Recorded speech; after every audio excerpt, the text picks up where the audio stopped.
Hello, everybody. We are live with the Saturday team here in City States of Klovisa, semicolon, dash, the God War. Hello, everyone. Hello, John. How's it going? Pretty solid. It's been a good day. Yeah. No complaints. Did you Not win? I think you won Thursday. I won. I won on Thursday night. I finished like 4 minutes ahead of my closest competitor. I ran a kick-ass race. I got a praise from a bunch of people afterwards, and now I will, after this game, immediately be watching one of the final races tonight, because there's one guy in there. If he finishes second, then I'm out. You're But if out. he finishes first, third, or fourth, then I get a chance to play in a tiebreaker race. Oh my god. So I'm rooting for him. Folks. I'm rooting for him to win. Go if sabotage that guy. No. Wow. Yeah, so I'm excited. It's been fun. I wish him luck then, whoever that guy is. Mm-hmm. What about the rest of you guys? I had to do manual labor. I'm bored. Or not bored, exhausted. I'm sorry. Well, now you're here to relax. Take a deep breath in. And die. Pretend you have a beautiful frog sister as a beautiful horseman. And a beautiful eye brother. Yeah, well, no. But also, yes. What about you, Nick? He scored hot.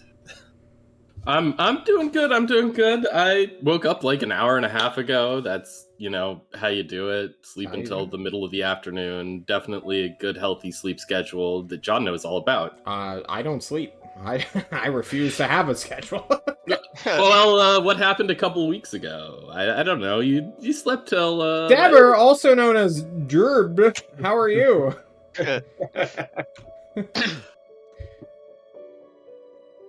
Hey, Tamer? Did you say? Yeah, he's totally talking to you. Okay. Sever, Tamer, Anchois, Brood, same person. Brood, okay, gotcha. That was me. Yeah.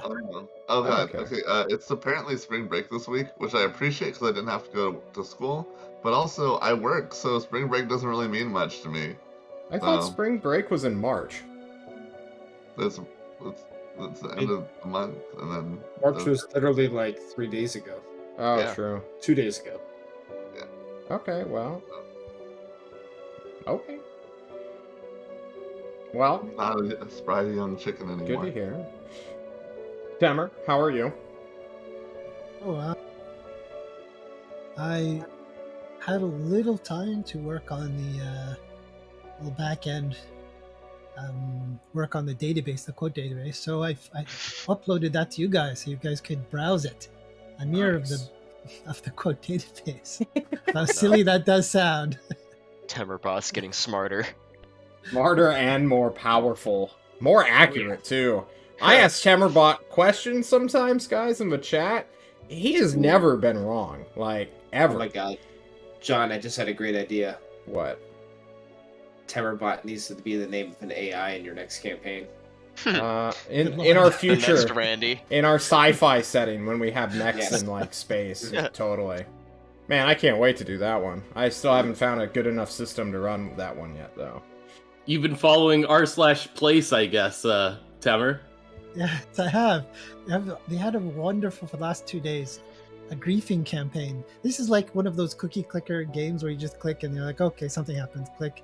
That's the game, and it kind of lasts very long. You click and a pixel can be whatever color you want. So people doing art all over it. Oh, And yeah. There's been a griefing campaign for this one corner that has the Canadian flag, and they're trying to make it look like a blood spot, or just messing up with random noise, and it's kind of funny. And so I kind of want to show that off of like the. Good. Oh my god, it's beautiful. But speaking of systems, John, thanks, John, for doing that up. I'm learning the Warhammer Fantasy role-playing game. Me and a friend did our first test run to see if we understood how to make characters. And we figured out that we do. We figured it out. So when we do our actual playtest, hopefully with Brood and CK, who volunteered themselves, because they like trying new things, unlike you fucks, yeah. We're gonna make characters and fight goblins. Or rats. Who knows? Rats. Yeah. Anyway, hopefully I'll find some nuggets of cool mechanical interaction that we can maybe port over to 5E. Or 6E whenever it comes out. I'm not sure. Does anyone know anything about 6E yet? 6E? They're Yeah, still doing Unearthed Arcana bullshit. I mean, Yeah, I know it's supposed to be coming in like a couple of years. They're probably okay. just gonna like do a lot of things where they update the old stuff to be more like the new stuff, if you know what I mean. That doesn't make any sense. Just gonna Half bring the 3.5 back. subclasses and feats and everything in the PHB are like not up to the standards of a lot of the new stuff they put out. I suspect it's just going to be overhauling a lot of that stuff. Maybe a Probably. few mechanical changes, but Everything's an old hash of what came before it. Am I right, fellas? Very true. Alrighty. With that They all should said, probably. Okay, I was gonna Oh, say they should yeah. probably overhaul the whole thing if they're going to make a new. exactly. Like, who will Get rid of bother- advantage. That's what I want. Bring back modifiers. Oh, give me a list to Double look through. advantage, double disadvantage. Yeah. Give me an Excel spreadsheet. I want it. I need it in my life. All right. Who wants to do the recap?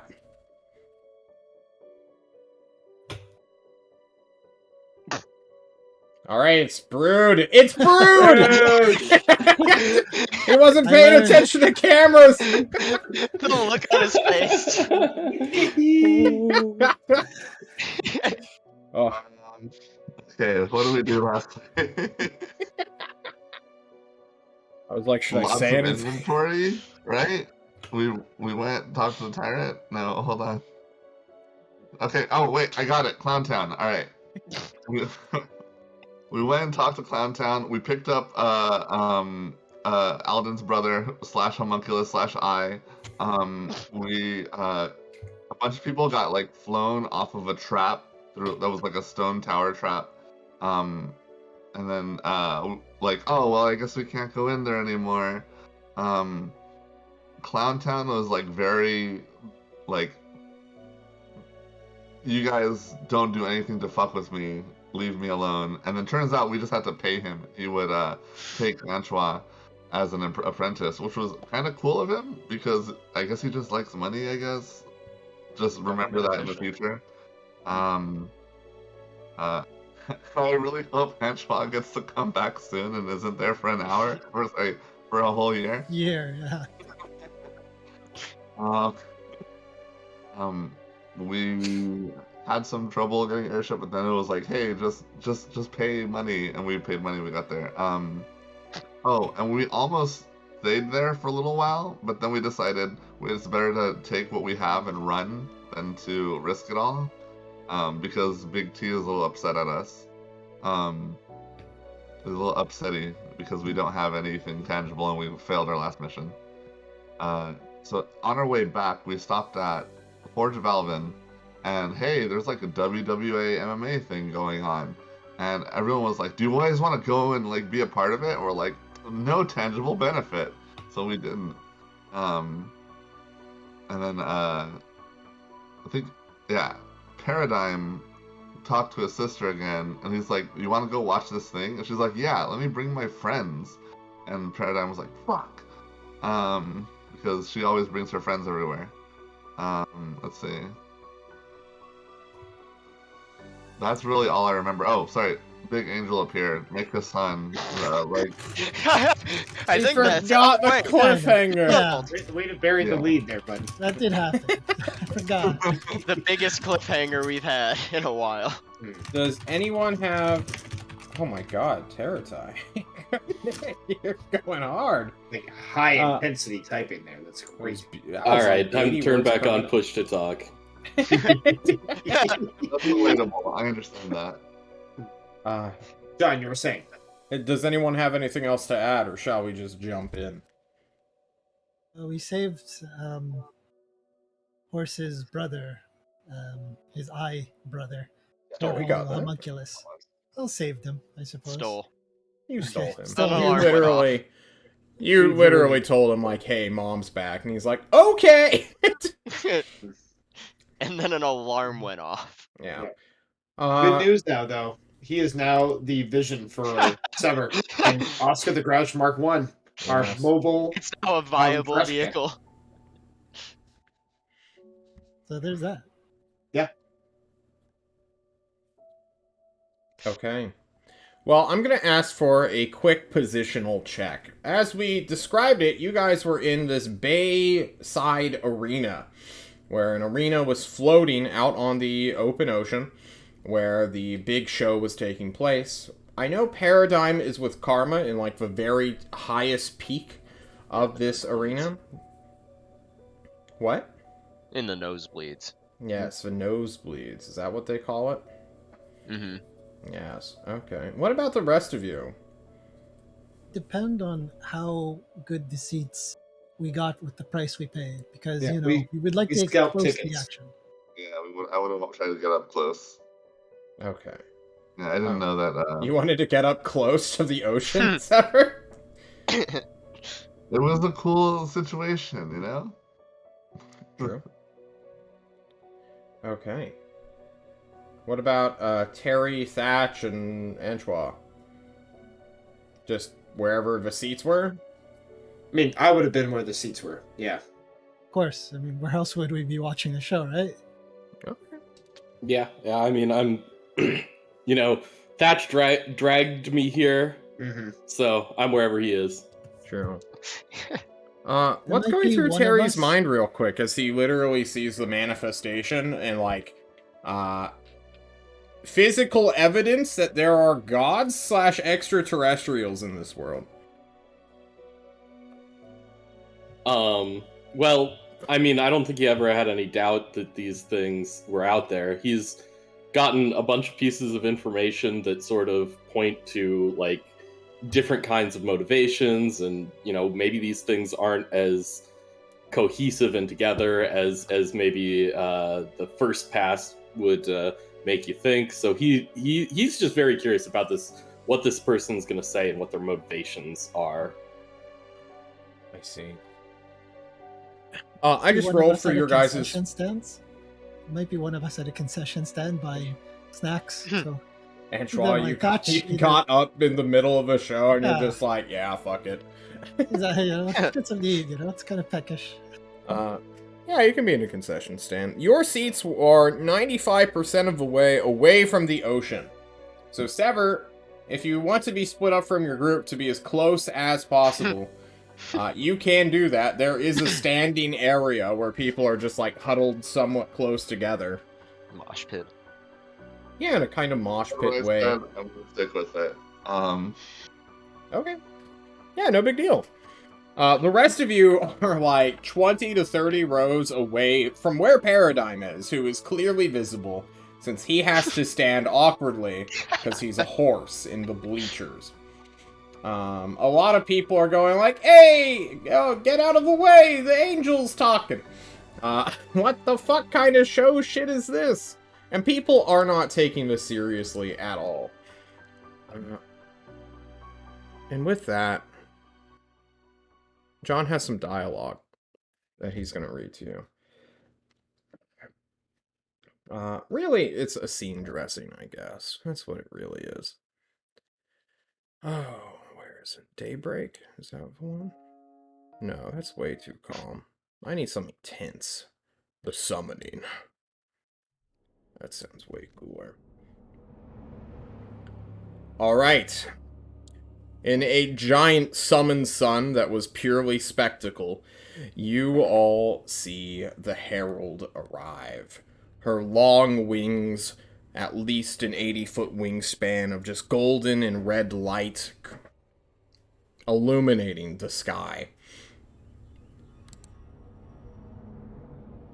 All of the television prompters will slowly move up from the arena to this angel. And although they won't pick up the audio, you all, currently in the city, will hear this voice telepathically encroach into your minds. It will be a disturbing thing if you have not experienced it before, this telepathic communication. But for the vampire, no big deal. And for, I guess, Paradigm specifically, this is also kind of not beyond the norm. She cries out and makes a declaration to you all. Peoples of the city, descendants of allies now long gone, I address you in the name of your forefathers, your ancestors, as friend. I am Tarquina, the herald of the blazing star, and of the John messed up. And of its goddess scion, Nenarian. I have come to spread the word of not just her, but all of the gods. Your prayers have been heard. This chaotic period shall end shortly, and you will be able to return to your lives of exciting peace. The beasts you dread shall be subjugated. The roaming evils of the world shall be dispatched. Tyrants and conquerors shall be removed from their positions of power. I bid you to join us as friend and ally, to join us, if you wish, or to stand aside so that we may remove the threats of the world from its surface. With this declaration comes a very long pause. People begin to, look to each other, even in the first sentence, that this is not part of the spectacle. This is not the show. This was much like the Tyrant's special ceremony, Tyrant on Ice. Someone dropping in from the sky and hijacking the event. As this angelic telepathic voice being empowered by a distant star, everyone just sort of looks to each other. And then to the two red orbs that suddenly appear behind its golden wings. This creature, so blinding, as she is just with the illumination behind her, does not notice what all of you are now beginning to see is coming out of the water. Made of black iron, gray steel, a mechanical gargantuan appears. Its secondary set of eyes comes after the first, for a total of 4 giant red eyeballs that just exude menace and terrorizes all of the normal people of this city. Many people begin to stand up at this point and quickly leave, as a loud warning siren can be heard emanating from deeper inside the city.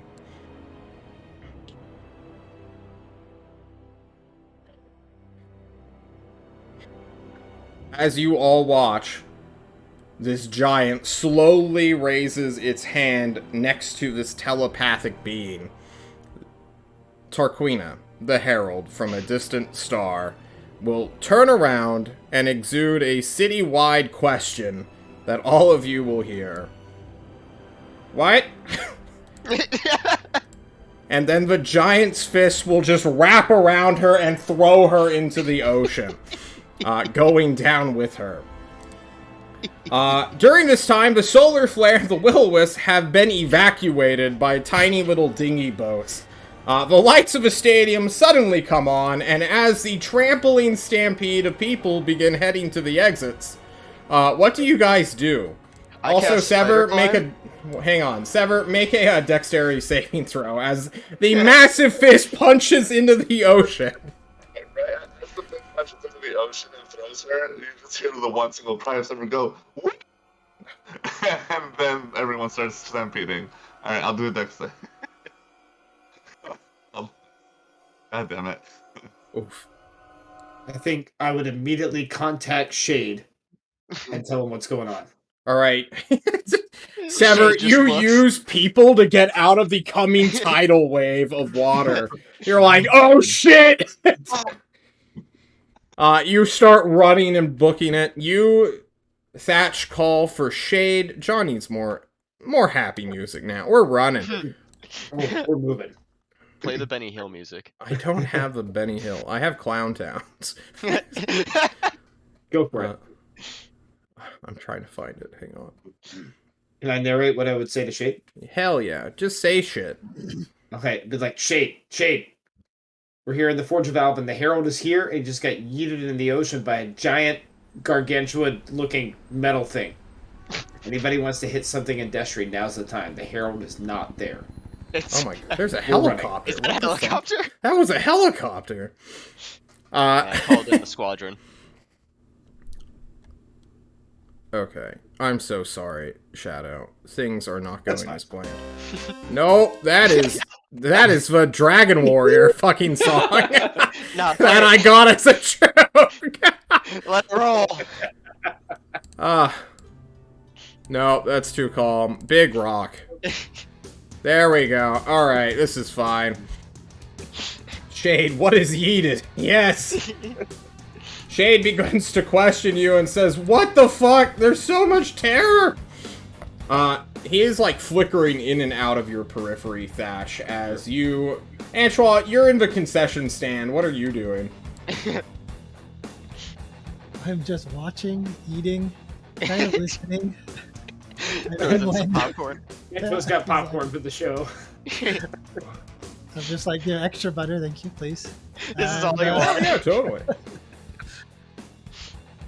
When the mechanical thing comes and slaps the ocean, it's like, oh, this is gonna be difficult, you know? You just start cheering. I'm just trying to like find out how far am I to this being, this herald. Would I be you don't see her anymore. She's in the ocean. Okay. Gotcha. Yeah. Okay. No worries. That's it. I look to my team. Like, where are they? You know, like They're at their seats. Oh. I'll get on the communicator and be like, guys, we should regroup somewhere. It looks like a big defense system for the Forge. We probably want to get out of this arena. As Thatch is saying that, Terry is just like flying upwards, trying to get a better angle to where you can see into the ocean and at least see the, glowing light of what's going on in the. You activate your boots. You start stomping up the air. Okay. I need a better line of sight. You have a lot of distance to cover. The stadium is huge. John did not even dare make a map of it. It'd be thousands of feet long. Paradigm. You said you were gonna cast a spell? Yeah, Paradigm immediately is like, okay, well, spider climb. Karma, I, Kevin, whatever your new name is, hold on. And he just climbs up and over and then walks down the opposite side of the fucking Coliseum. Okay, so you're gonna just go down and exit the stadium. Yeah. I'm getting out. I'm getting my family to safety. The Sorceress Brigade, as it were, with Karma and her flunkies, literally follow you, except they just jump off and cast Featherfall to fly all the way down. They're like, nope, fuck this, we're not dealing with it. As everyone else goes to get choked up in the exits and these little funnels. Thatch, you're alone. I would go try to find Angela, because Terry's gone and Paradigm and Sever are nowhere to be found. Yeah. And then I will try to body block for him to the exit. Okay. Sever, are you just going with the crowd, or are you staying and, like, waiting? Hey, You're muted. I'm gonna run with. I want to regroup with our team, and if I see Teratai, I would like to use the set leather armor to be on his back because it's up and away from the ocean. And I'm just like, hi Teratai, don't freak out. I need you to be away from the water as much as possible. Please hold me. Terry.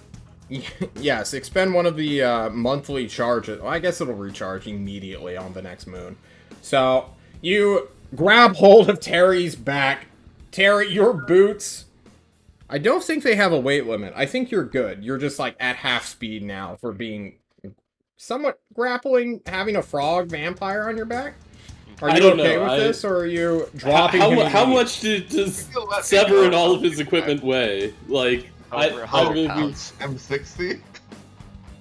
So, like, actually, I think it's like 670. Hold on. Yeah, you're 96. 96. Is that your gear or your character weight? Because oh, you're right. You're made of marble, dude. I'm more than that. Yeah, I cannot carry this much weight. Alright, I you just guys start begin sinking. to descend. Very quickly. Your boots are just like trying to resist air, but you're like, these boots were not made for walking. No, Terry, no, up, Terry. I can't! You're too heavy! Mistakes were made. Okay, I'm sorry. Level 2 spell slot to Misty Step to the ground. Okay, I'm sorry. You will Misty Step back to the ground. Terry, you'll regain. So, Sever just lands in a bunch of different seats. Terry, you're trying to get a better view of this angle. Paradigm's out. He's just not engaging with this scenario. He's with his family. It's okay. Antwa and Thatch are beginning to make their escape after Thatch regroups with Antwa, who seems perfectly, you know, this is fine. This is fine, right, Antwa? I also summoned an elemental, an air elemental, just because I want to be able to. Yeah. Yeah? Are you telling it to carry you, or? Well, I wanted to be able to, like, if I needed to carry me, like, if I needed. But, okay, it's just possibly, around. Well, I do want him to be, just around, exactly, around. Hit will play sentry in the air for you then, Antwa. Yes. Basically invisible during the night. Thatch will eventually get to you within a few minutes. And in that few minutes, let's finish up Terry. Teratai, you are beginning to spectate a battle as you are just, like, walking across the air, racing towards, well, presumably the ocean, after the whole Sever debacle of him just grabbing on you and then sinking. Give me a perception check.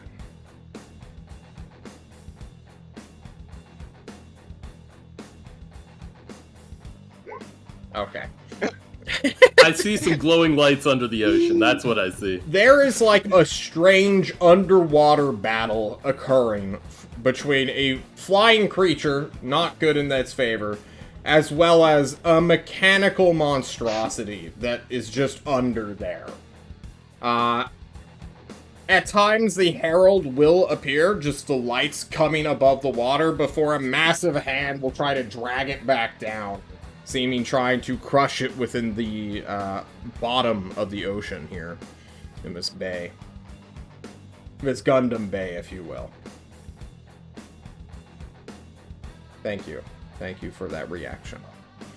I deserve that. I knew there was one! Okay, there we go. There was a bit of lag there in Alden's brains. Okay. Anything you want to do, Terry? You're basically the only actor right now. Everyone else I'm literally just watching. I'm not messing with these two huge monstrosities. That's not really what Terry's about. Okay. You are abandoned by your team at some point, as Sever goes to join his thrall in Antwa. What are you waiting for? Just the conclusion? I mean, if it lasts longer than like a couple minutes, I'll probably bail, but... Okay. No combat lasts for a couple minutes in 5e. True. So it's gonna end before then. John has to see who is going to win, or what the conclusion actually is, since I never prep for the ends of combats. I love my dice for that. What is D&D if not an improv game? Gosh. Wow, the Herald's gonna get her ass kicked. Holy shit, the Herald is gonna get her ass kicked. Oh. I knew we should have gone to the Gundam Bay. At one point during this battle, the massive gargantuan thing that seems to be able to either maintain its position in this deep water bay will come up to the surface with a balled fist and just throw the Herald, whose lights have, like, sorely diminished during this time. Can I get a shot off? No. Of course not. You're too far. This place is thousands of feet long. You have no spells that can reach that, do you? Not that long. Okay. The Herald goes flying, releases a telepathic voice. I guess only Terry would be able to hear it. That she's trying to target, like, the crew of this beast, and she says, "I'm not your enemy! Why are you attacking?" And the Gundam's eyes will begin to flicker and flare before the arm cannon will be fully exposed from the ocean waters. And at that point, she will go ahead and teleport away. In a weird flare of light. It's more like just a 6-second snap, fire, and then she's gone. The Gundam, Terry, slowly begins to turn to you, the only other flying creature it can detect. I was worried about that. I'm gonna, back away. What does that look like? I guess I'm just like, Just flies backwards. Are you lowering or are you running in the air? I'm like backpedaling. I'm not sprinting away. I'm just like backpedaling away, basically. Okay. He's doing the backstroke. You go deeper into the city. The Gundam's crew will make a check, recognize you as a non-angelic creature, and then just eyes will turn off. The black metal will blend with the darkness of the ocean, as well as be illuminated by whatever lights are in the stadium, and then it'll just sink into the water. We could have been the Power Rangers. Vanishing. There will be another one of those colossal, well, just the ocean churning up and down at the movement of this massive monstrosity. But the battle concludes pretty decisively in this thing's favor. Yeah. I'm like hiding behind like the side of like, I don't know, an awning, and I'm like, ha. The Herald's not a big deal. Like hiding from the ocean. Okay. You all escape and regroup. Wow, that was some real modern castle power shit. True. Yeah, that was crazy. This sounds like 9th edition, like fan fiction, Terry. You know, at first I thought it was part of the show. Then I thought no. But how it ended, it was part of the show. Great job, guys. I'm just Really like looking my at Karma, effort. making sure she's Yeah. okay. Yeah, Karma's fine. She's like, yeah, it's always fun to cast Featherfall. Every wizard and sorceress should take it. Well, looks like the Herald was thwarted here. What's our plan? Are we heading back home? I don't think the show's going to continue tonight.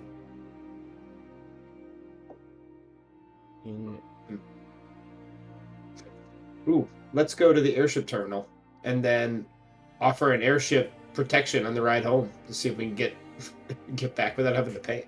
That sounds like a good idea. Don't you need to take your sister back to her college? I motioned to Sewer Paradigm. Sorry, it's Paradigm. Oh, wait, Sever's here now. Karma runs to you, Sever. It's like, Sever! Or Revik, which one do you prefer? I know vampires, you know, they have their old name and their new name. Oh, hey, whoa, it's been a while. I prefer Sever. Sorry, you know how, like, I was more frog-like before? I did die. Like, officially die. That's so cool. Oh. Yeah? I've got way more vampire powers now. And then in her head, I'm just like, way more vampire powers. She lets out a gasp of awe. Oh shit, what are you doing, Temer? I'm prestidigitation being Sever to smell kind of like a bit like a horse manure. Immediately, Karma's eyes will dart to Paradigm and be like, brother, can you keep it in for 5 seconds? I'm trying to fuck you. Sever, I'm so sorry about that. Were you all here? Is this like a group activity? I thought only... What? So we hang out a lot, me and Paradigm. It's fine. I'm used to the smell. She nods. Knowingly. We don't hang out. We work together. He's just trying to act cool in front of his friends. He's actually a sweetheart. She whispers in your ear. Are you guys going to be in town long, or are you leaving with the sunrise? Actually, Karma, I wanted to talk to you. Especially after what just happened. Yeah, what the fuck was that? That was the herald of a god.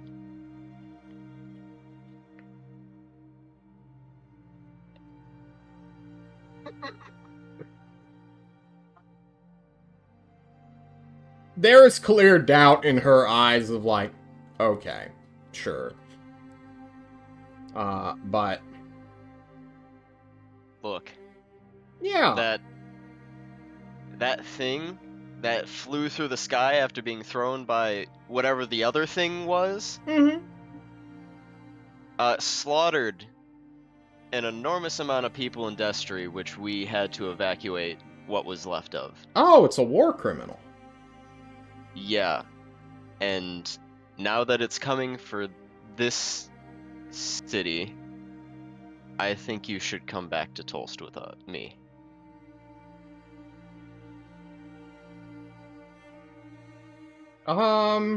It's not gonna be safe here.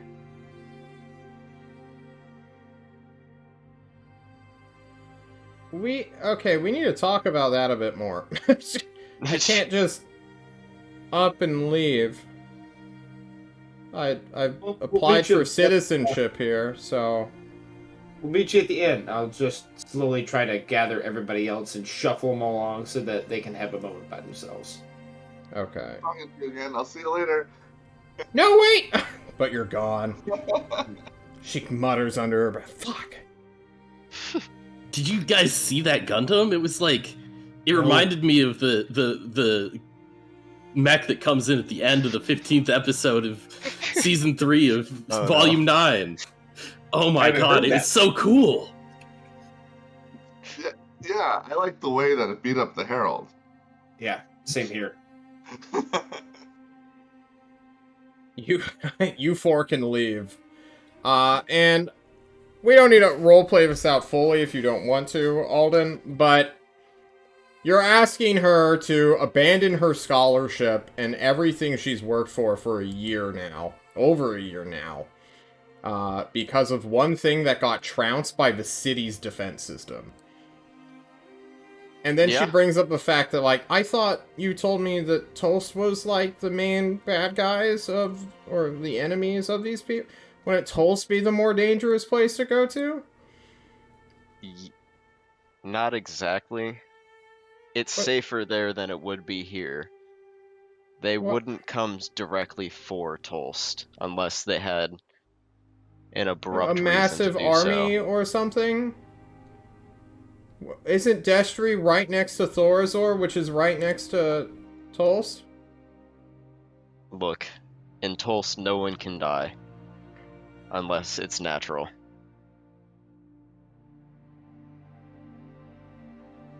And I can't risk you dying here because that thing isn't dead.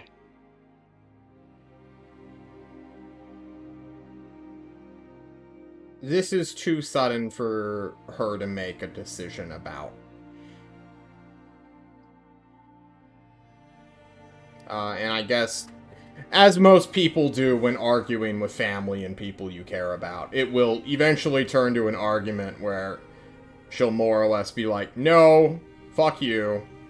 This cannot, well, let's wait and see, cautiously, before acting on an impulse and getting on an airship and potentially ruining her life that she has here. Is there some other information or thing you can barter to get her to go to Tulst?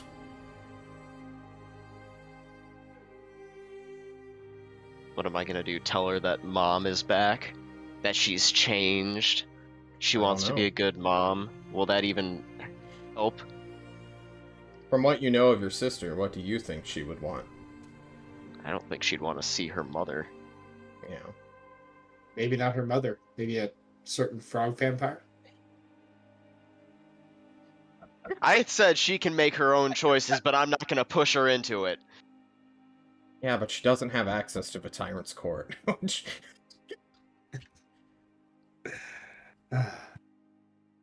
She doesn't care about her own safety. She's a fucking sorceress. Wait, what? Karma? Is that a thing? She doesn't care about her own safety?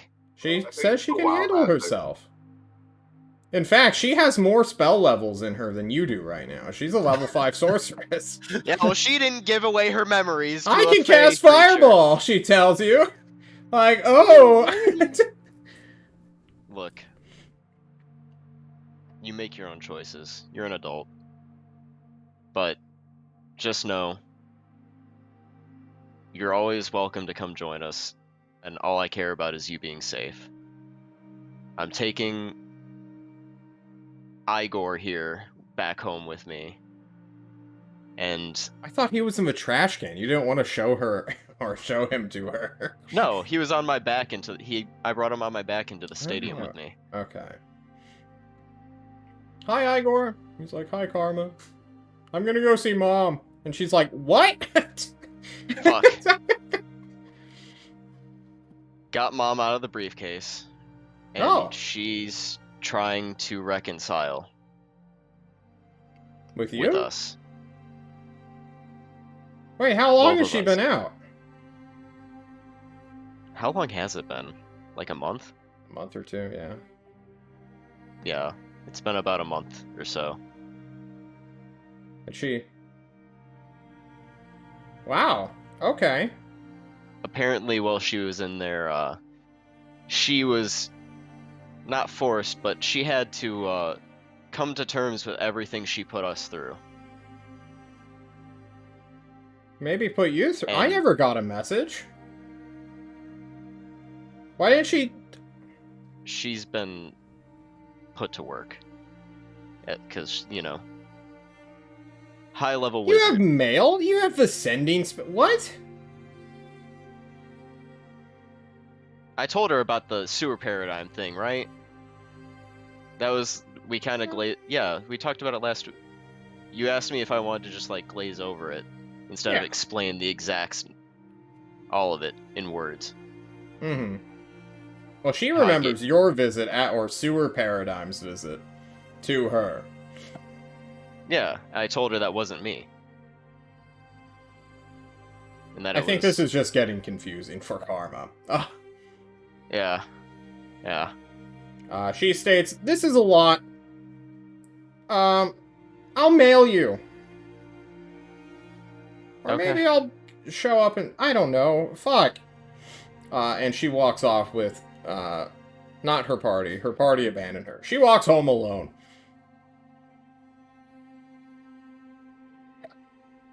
Kind of I'm in a not gonna huff. chase her.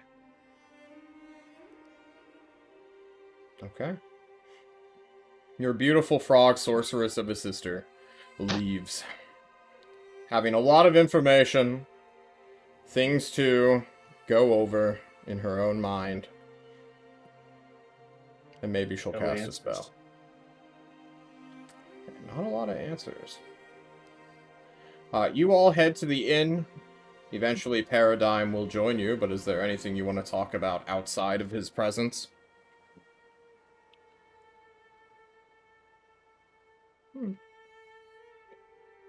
I think so. You're in your lodgings for the night. It's just some random cheap inn you found since you're pressed for money. What's the play? What's the plan? I think gathering the team around and be like, well, still trying to head home, right? Is there anything else we want to do in the Forge of Alvin tonight or tomorrow before we leave? Because once you go back to Tulsa, we may not come back here for a while. We're kind of close to that pumpkin place, right? Never been there. When winter's coming, we're gonna have to stay for a while in Tulst. We have like a month until winter, right? Tomorrow is the 1st of October. I think I was reading the pumpkin place is the source of all the mithril, so if we wanted to get mithril to go with our But do we have the Mithril money Smith. to go there and then go back to Tulst? We have the money to go back to Tulsa, and that's about it. Do we want to risk it? Is this something we could do after Antoine gets his training? Or that the Tyrant can handle on his own? That's if we're gonna fund Mithril, I think the Tyrant will have to do it. We spent most of our funds on procuring this deal. The only thing we really have left to spend is platinum, and we might want to use that with Anchoa's new skills.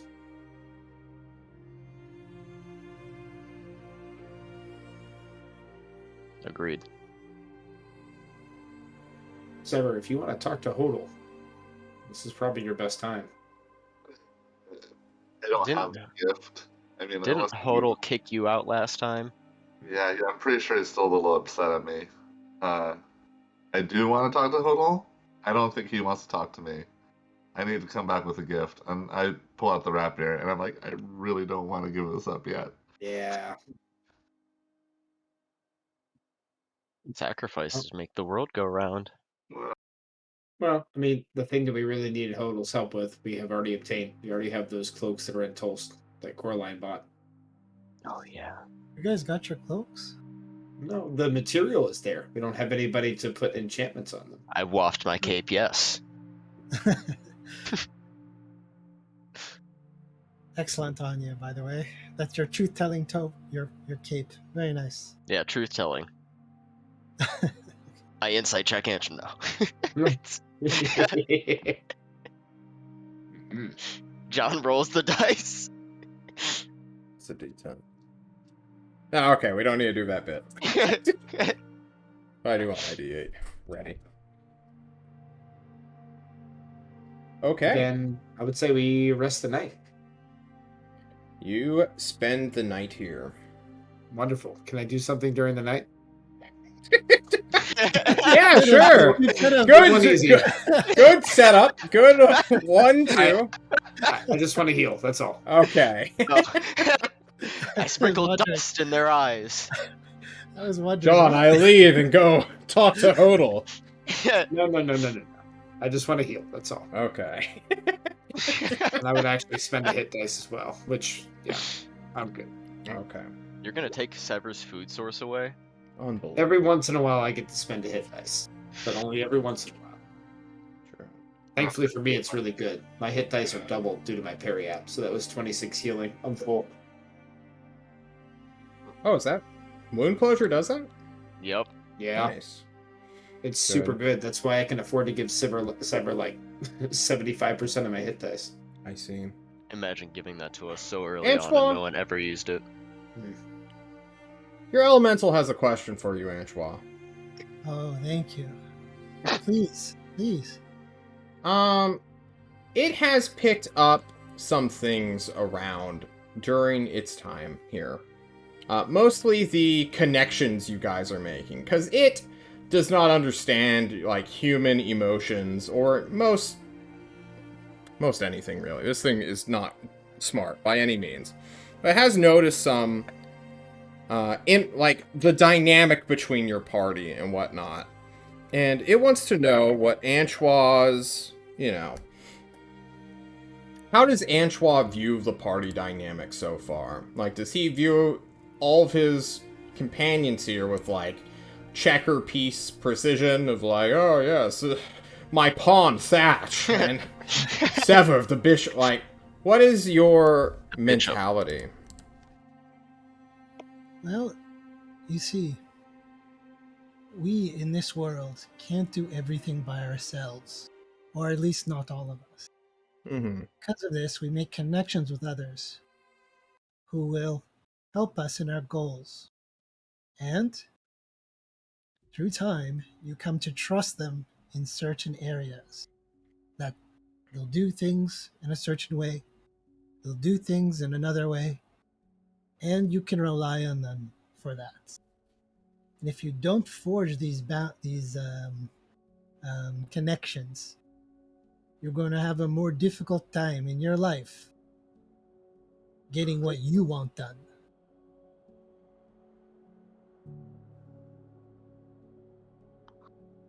Oh. Okay. It asks you what your deal is with the other wizard. Do you secretly desire him? Oh, you mean my ex-husband? Well, at first hated him. We got into fights. I thought we could settle down, but unfortunately, it's not going to work. Divorced me within one day. A day. You know, It asks you about very marriage temperamental, and that all one. sorts of, like, interactions you mortal things have. And will keep you awake all night long. You may not benefit from a short rest. I'll remove my hit dice. Oh, you actually had to heal. Oh, Yeah, shit. Now I feel like a dick. No worries. No worries. Okay. Why spend it? Who cares? The night comes and the day... Wait, no. The night comes and goes. The day rises. You all seem to just want to leave, but flights are temporarily canceled for a moment. You all head to the airship terminal, thinking you're just going to find an airship heading back to Torater or Tulst or somewhere, like Alkazan. Alkazan always makes, like, food deliveries here. They never, like, stop doing that. Like, there's always a fucking airship going there, if nothing else. So, your best bet is like, okay, we're gonna go find a fucking airship to Alkazan. But you come on and, like, the people there are like, sorry, no one's allowed to go yet. There's gonna be a government announcement soon. And they're like, everyone is just, anyone who was planning to leave, who only came here for the show and we're just gonna go back home the next day, are kind of like, what the fuck? What are we gonna do? Are the pilots still here? Are the airships still there? And they're like, yeah, calm down. But there is indeed a governmental announcement going to be made at around noon today. And until then, all people are kind of like trapped in the city. What do you guys do during this time, if anything? Sever kicks it in a trash can with an eyeball directing his, like, motion. So we know what he's doing. But what about the other four of you? I'm gonna go raid Gluti's library. Just head to the university. I'm gonna tear the place apart and look for books on rituals. Alright, give me a quick investigation check, because you're gonna get kicked out for this. But you may be able to snap something. Not what you want. You are looking for rituals, and then, like, security comes, and they're like, we've got a rogue horse wizard in the fucking library. Get him. Trying to steal our knowledge. Where's your library card? And they, like, chase after you with Long Strider on. And you're like, oh, fuck. I throw on a long strider of my own. They cast Expeditious Retreat. I cast jump. You run out and jump 40 feet into the air. Onto a rooftop, you run away. Into the night. Or into the day. I can't believe it. Karma will be questioned a day later, like, we saw you with this horse. He was inside our library. What the fuck? And she'll be like, I'm sorry, it's my idiot brother. He thinks he can just walk into any place he can... Please forgive him. And he's like, he's been banned from the archive. Relay the message, he can never come here again. And then she's like, do you really have this power? And he's like, no, but still. Don't make it a big thing. Bureaucracy sucks. And she's like, okay. Anyone else have anything they'd like to do? Teratai's just gonna be asking Sever like a whole bunch of questions about his garbage can and how it works. Yeah, okay. Well, I don't know 100% about it, but there's this guy called Smitty. I'll introduce you. He's like really cool. And I started to pedal, and you can see like there's like Sever doesn't need to breathe, but he's like actively like, and because it takes an action to move it around. It's like, and that's how it moves. Whew. Okay, and then I'm just like from inside because I can't come out in the sun. There's no power steering either. Power steering. There's nothing. It's all self-propelled. Smitty needs more funds to make a better one. So yeah, I think Terry is just trying to figure out think through how this works mechanically and things like that. He's just trying to figure out what's going on with that. Yeah. They give him the help action. Do you want to do a vehicles check? Ooh. I figure this is probably unproficient because I'm used to different kinds of vehicles at this point. Yeah, but it's not that complicated of a thing. It's going to be a low DC no matter what. It also has pedals. Intelligence, I suppose. Sure. Oh, wow. Yeah, you can find that. I mean, it's not complicated once you, get beneath it and see just all of the little gear. Basically everything is connected to a lever or to a pedal. And this thing can be pushed with handlebars. It's nothing more complicated than, a cart or a wagon. Just with a little device inside that lets you pedal the wheels from the inside as well.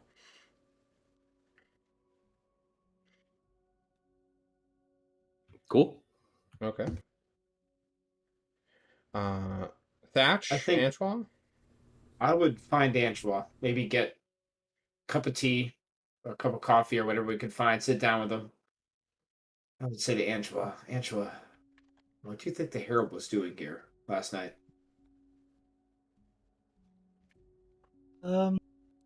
Clearly, he was trying to get this faction, the city, onto its side. When it appeared, if you read the action reports, it did the same to the Destry cultists. It's not out for blood, just to get people for the coming war. This is what Tyrant warned us 1 year ago, or however long when he had his vision. War is coming. And the Herald, when it came here, was bringing that message. Two sides.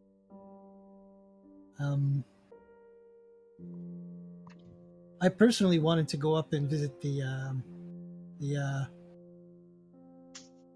king, the queen, the people up top on the mountain. I failed climbing up there before. I wanted to give it another shot now, with a little bit of polymorph magic. But if you want to come, we can both do it. But you know, if you fall, you tie yourself to me, then I'll feather fall us both down. So if you want to come. I mean, if you want to take that journal, I'll go with you. Let's do it. Yeah. And I have some ideas on that Herald, and I will pitch an idea to Angela that I'll need his help with after we get to Tulsa, but that can wait till later. Cool. You guys can start heading to the Overlord's Fortress up in the highest peak.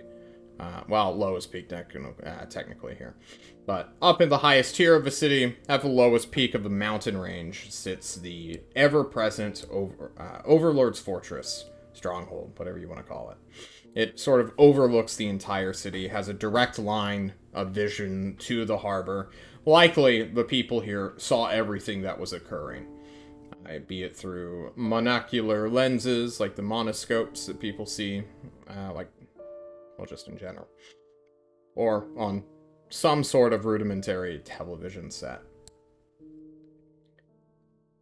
This place is currently packed. The news of a government announcement is very rare. So when all the news media, including independent journalists, foreigners as well, even there are some Tulsa people here as well, just with their own sort of recording technology, which will then get physically sent to Tulsa to be played by whatever outlet purchases the video cassette.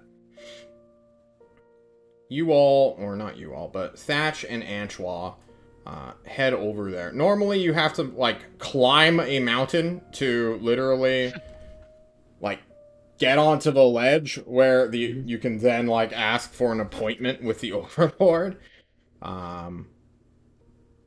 But not so this time. Down below, the Overlord is already there, getting ready for basically a press conference. All of her guards, these shorter, you would know them as dwarf stat blocks, but shorter humanoids in heavy plates, holding halberds, each one of them undoubtedly polearm masters, who knows what else they are, as they stand sentinel in front of their guard, or their protectee. The Overlord, Anna Sun, makes her appearance known, stands at a podium, and will address everyone in the Forge Valvin as she takes over literally all sorts of broadcasting. You guys ready for more dialogue? Hell yeah. Okay, this is the last I did to prep for, so. The Overlord of the Forge of Alvin makes the following statements regarding the events that occurred on the end of Fall's Holding. By the way, it is concession stand just to get something. There's no concession stands. Throw popcorn at the Overlord. This is the first of Fall's harvest, also known as October. She says, any and all entities with hostile intent towards us shall be resisted and defeated. Regardless of extraterrestrial origination, any who step up will get beat down. The Forge of Alvin has been independent since its origination, and will remain so until the end of its days. Additionally, to alleviate the reliance of natural gas-based engines, we shall be beginning to transition to more sustainable fuel sources.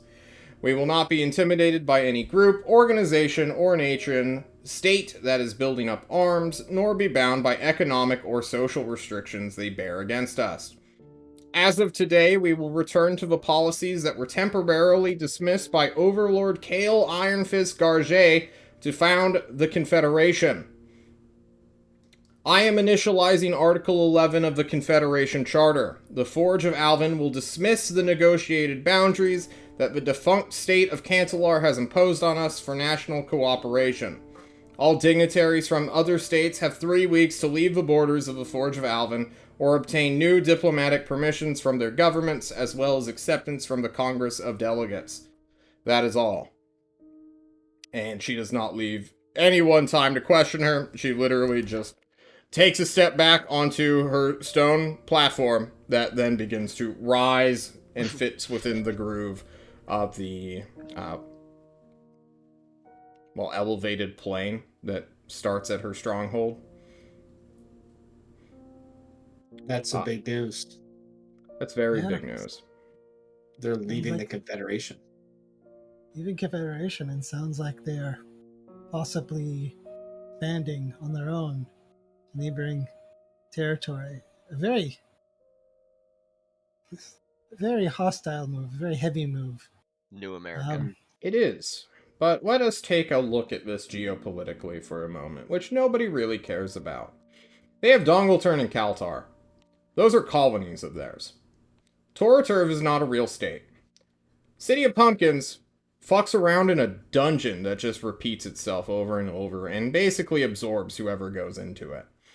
Maelstrom, super hostile state, currently at war with Ugarest. City of Blinding Lights, gone. City of Cats and Rats, literally has gone AWOL. Mistyr has never had any governmental presence. Big Stinky, super isolationist. Sanctuary, about to die. Mokapuni, dead.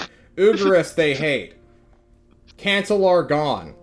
Ariel and Quelithor, silent. Moolah, under a spore cloud. Destry, conquered by fucking aliens. Thorazor, Alkazen, and Tolst, part of their own thing right now, thousands of miles away, which normal transportation cannot make. They are alone, guys. Yep. The Confederation was incredibly weak to begin with at this point, and so much so that Tolst is making, its own sub-alliance within the alliance, right? Like, The Tyrant basically wanted to take over the Confederation. He can have its corpse, it seems. This is the best bet for the Forge of Alvin in terms of survival. Can't blame him for making the decision. This is both good and bad news for you guys. The good news is you are not delegates, so you will not be arrested. But you lose any sort of Confederation protection as allied. You guys, Tolst and the Forge of Alvin were both allies under the Confederation Charter. Now we're just people here. Now you're people here. You're foreigners. You have no legal or... Yeah, you just have no legal protections at all. Seems like the Herald... Go ahead, John. Sorry. Until Tolst makes its own diplomacy mission or attempt. Oh no. That's going to be our job.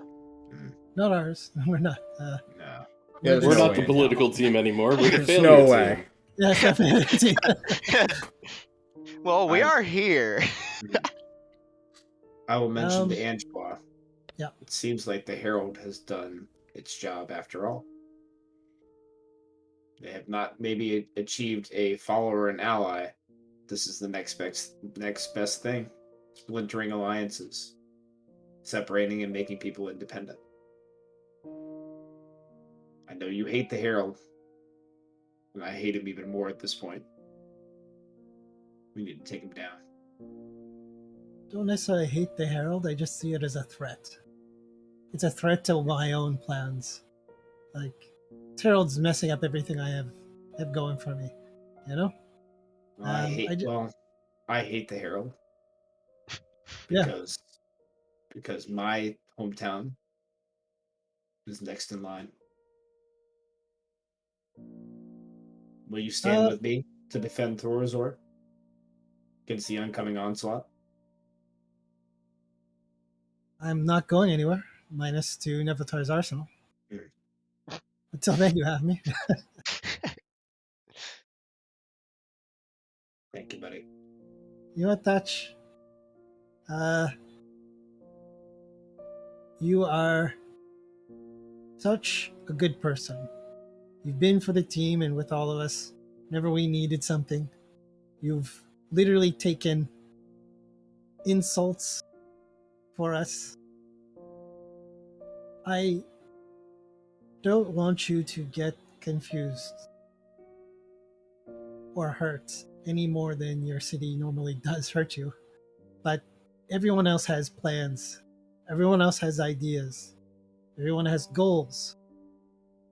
What is your goal? Do your goal. Don't get caught up in other people's goals too much. I would keep that in mind. But right now, I say my goal that's- is to save my city. It's a good goal to have. You're worthy of being royalty, my friend. You want us to climb this thing to see if they'll let us in? I doubt it, but you know. After that, I don't think they're going to let us in, buddy. We might want to head home. Plus, that was the Okay. announcement. I bet the airships are flying now. It's true. The airships resume as soon as this happens. Most of them more annoyed than anything else. Because a lot of these guys, they're more or less just homeless people who live in the airship. Not a lot of true pilots consider states their home. They consider the skies their home. There's an often mentioned joke around them that when an airship takes off, the only time it lands is when it crashes. So, much like their airships, they don't want to get off the deck, as it were. You guys have money to get home? We do. I think we How- would offer protection on the flight home from the Herald and the forces of Destry and see if that could maybe convince people to give us a lower rate, unless the rate is super cheap, and then we wouldn't even bother. It's 50 gold per person. That's expensive enough that we would see if we can. For We sure have the there's money. close We have the people, money to right? make it if we can't figure it out. I have 250 gold to pay for us, but we would So, offer protection if someone would take it. that is so rare to ever happen in this world. You do not hire passengers to fight as part of the deal of them riding. Right, because then you're inviting people with weapons onto your ship to protect the ship, which would just be the easiest thing for pirates to literally just say, like, hey, we just need to get on, but we'll help you protect the ship, wink wink. Also, give us access to, the inner operational area. Like, can you imagine for a moment? Yeah. So 250 gold then? 250 gold, please. Marked off.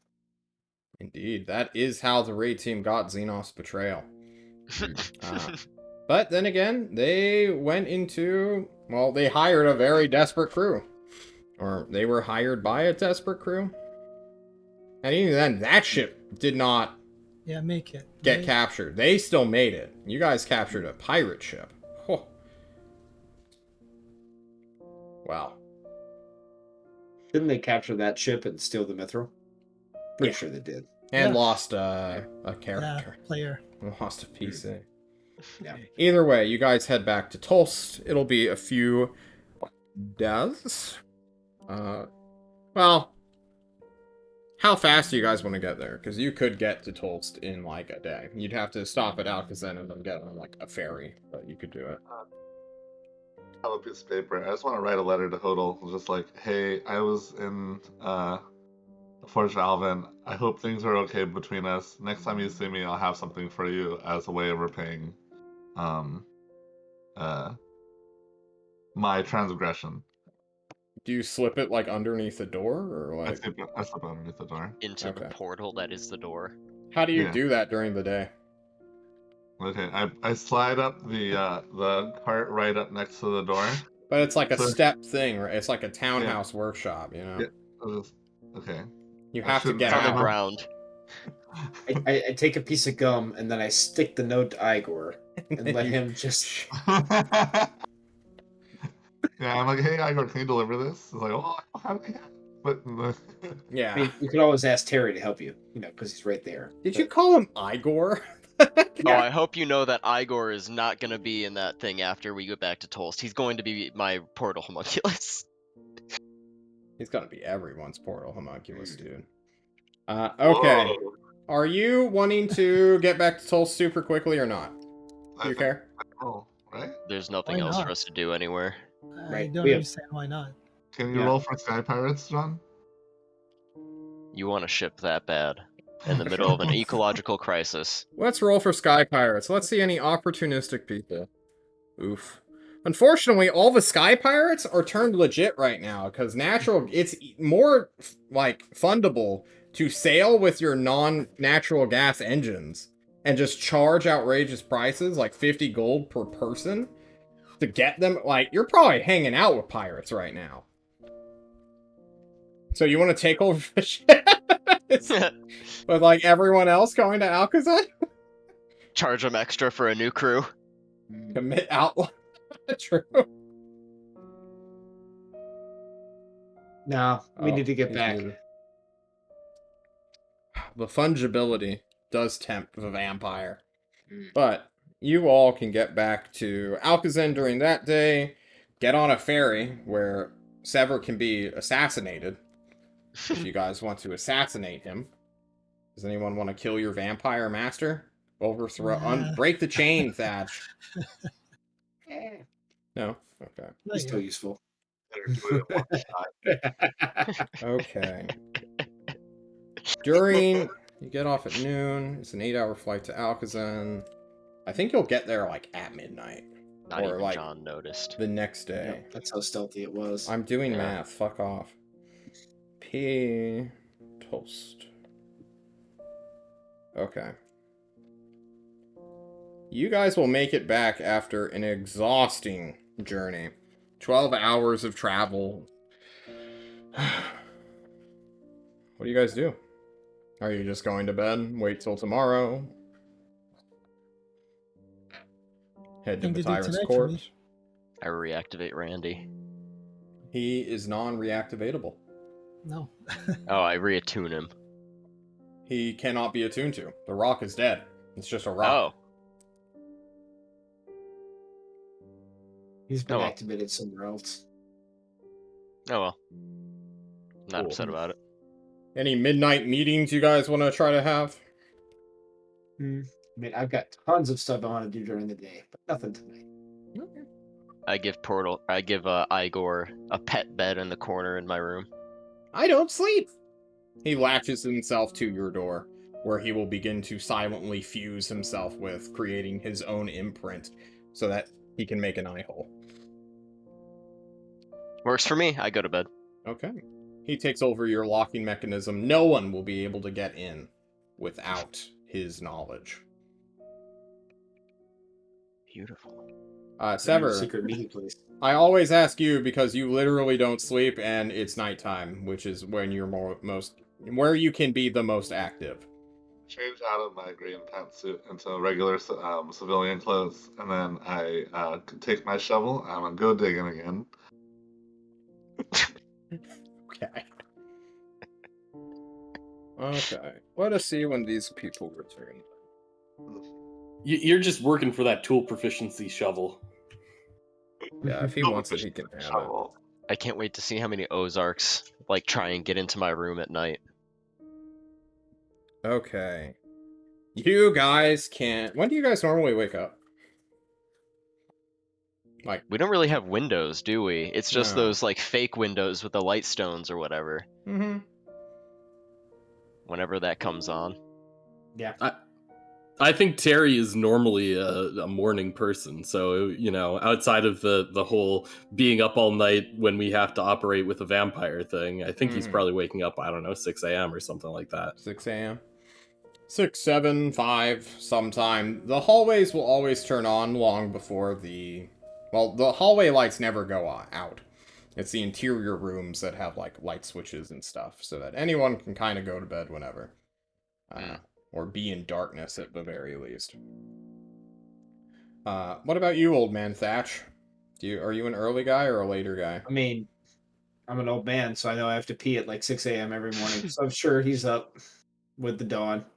Sure. Antoine, any morning rituals?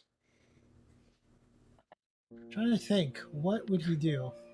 I'm guessing Antrod would wake up early, but would do so to kind of fumble around his little lab that he made in Tulsa. Kind of an impromptu lab, where he'd mix certain things just kind of to see whether they function correctly or not. He'd kind of do this with maybe some of the materials he picked up for the elemental.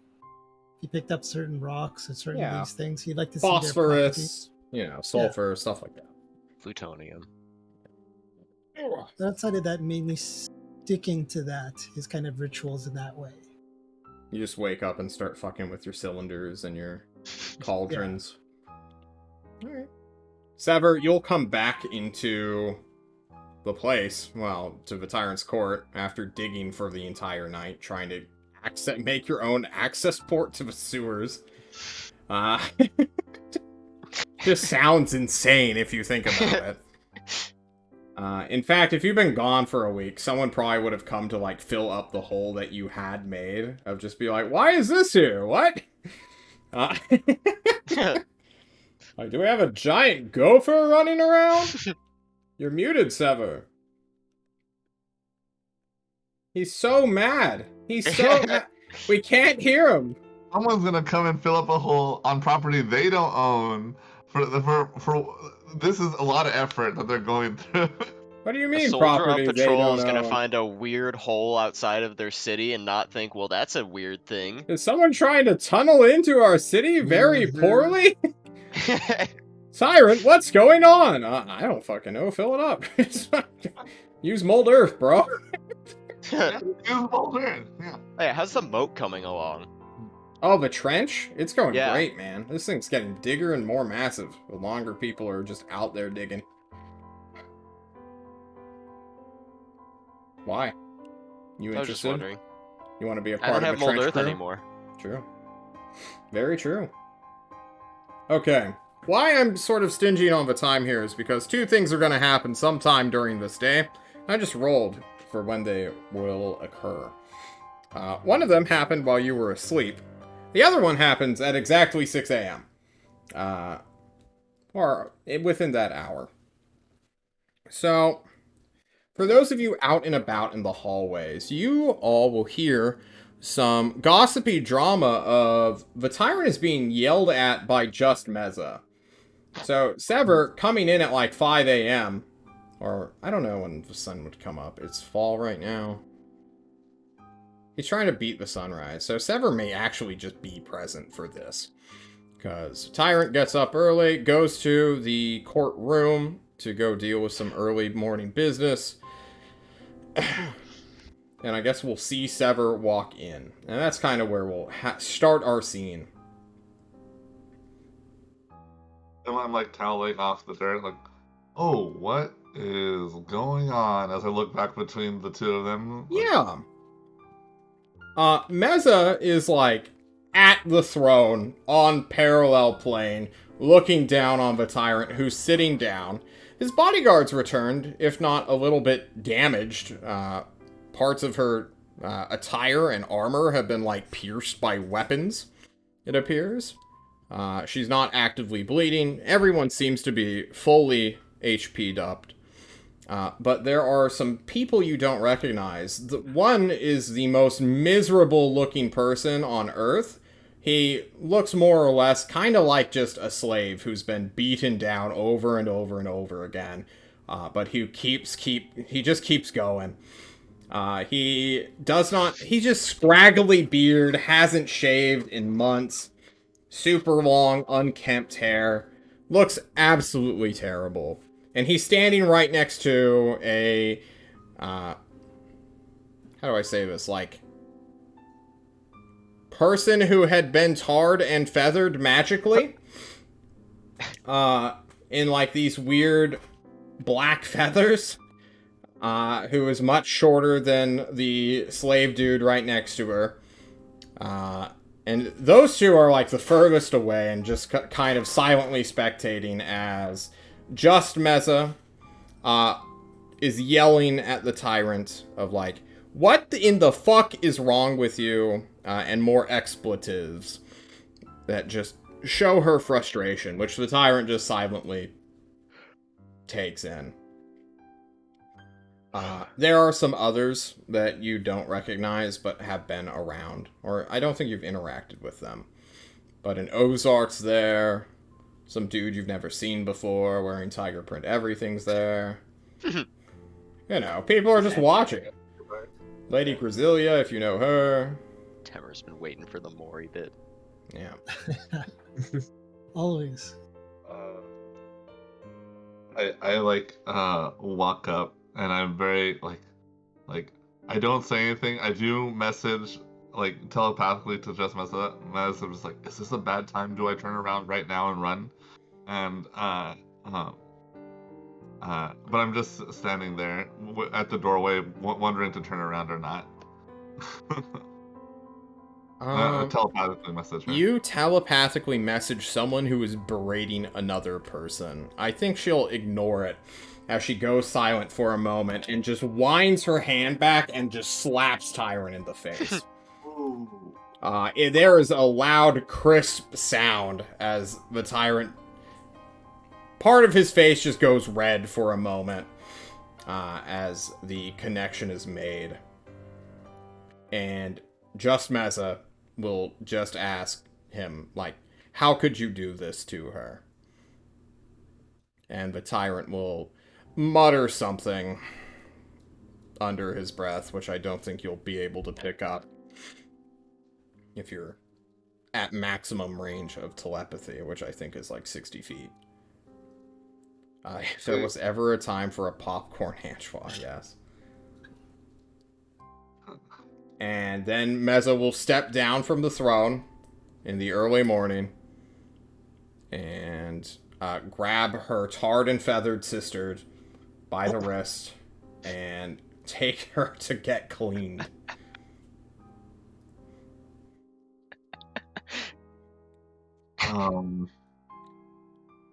Sever, you feel a prodding sensation on your stony flesh as someone has snuck up behind you and leans over your shoulder and just says, is this a bad time?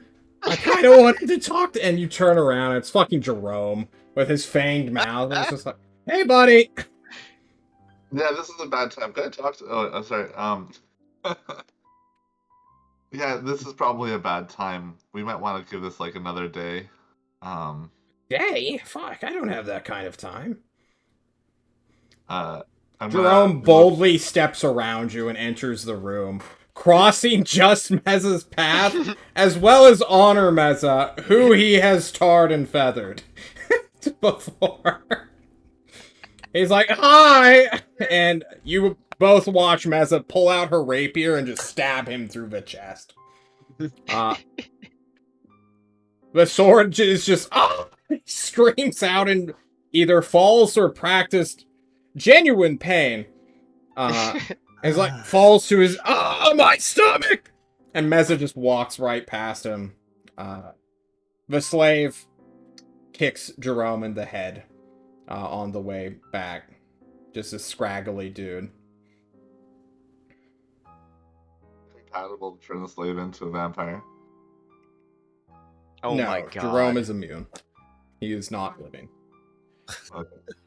You want The slave, not Jerome. Oh! You want to talk Darling. to Mr. Danger Yes. himself? Roll me a 1d100. Masters. You want to spy in Just Meza's family? What a creepy move. He is not compatible, unfortunately. Okay, cool. But you know, there's something about him. Give me an insight check, Sever. Sure. Does he desire you? He might desire you. 17. Sever, an instinctual feeling in your gut as you know, Just Meza passes you. Honor Meza... This is becoming a tongue twister, John. I've been drinking too much this morning, apparently. And then the slave dude, the scraggly guy, eyeballs you for a moment, and it is like the harshest steely gaze you've ever seen, as if he has seen vampires before. And then they just keep on walking, Meza ignoring you. I'm gonna send a message to Tyrant now and say, "I'll come back later. Thumbs up, thumbs down." He gives you a thumbs up. Okay, cool. All right. As he stands up to go and make his bodyguard look more presentable now that she has returned. Okay, I turn and walk away.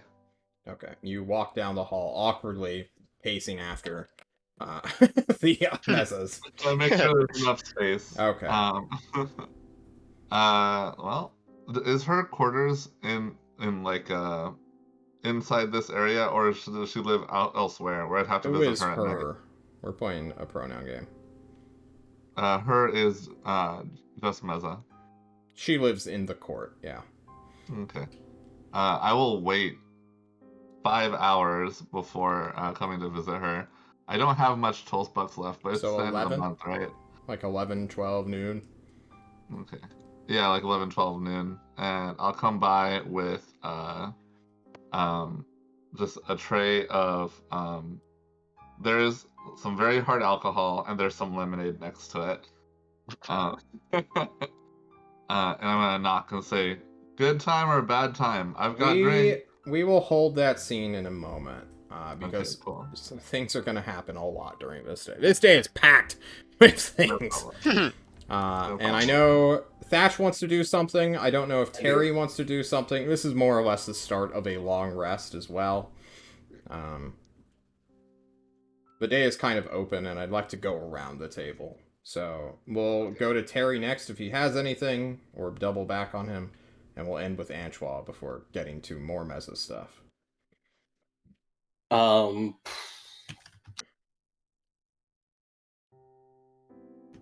back to me real quick. Okay. Thatch, you said you had a lot of stuff planned.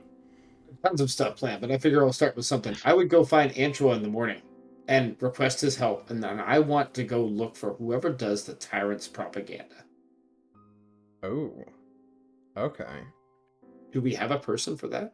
We have several people for that. Do you want the person who, produces the propaganda or, distributes it? I would go the person who produces it, because I have an idea. Okay. There's that one reporter lady, right? Yes, that is her. Do you Wonderful. know... Oh, what's her fucking name? Synthelia, Synthelia Curranlow, yes. Maury's daughter. Maury's daughter. Hang on Do we one know who second. she is? I need to find something real quick. I don't think that knows who she is. I'm sorry? Thatch does not know who Synthelia is. Okay, Never met her. cool. Troy definitely knows. But you asked for the propaganda lady, and she has her own little studio within the court itself. It's close to the entrance. It's actually so you know how there's a curtain wall that sort of separates a garden and then the court from, the outside of the Pillar of Authority? Here, I could take us to the map if you want.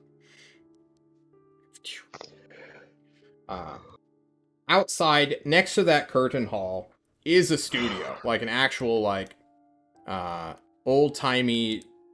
They use old-timey tapes and stuff to distribute visual recordings. Think 1950s technology here. VHS? VHS stuff, yes. So she works/lives out of there normally. She has her own little apartment area. So you knock on the door, I assume? I do. Yeah. A dude will show up, opening the door. What did he look like? What did Dirk Daggers look like, Antoine? He was a party boy, drunk most of the time, having kind of good fun all the time. Hey, how's it going? Yeah, you see this You dude can in a Hawaiian printed shirt with cargo shorts on, as well as these clothes are brand new. It seems he just got them, like, as the cheapest option. I mean, it's fall, going into winter, right? And he's wearing, like, summer clothing.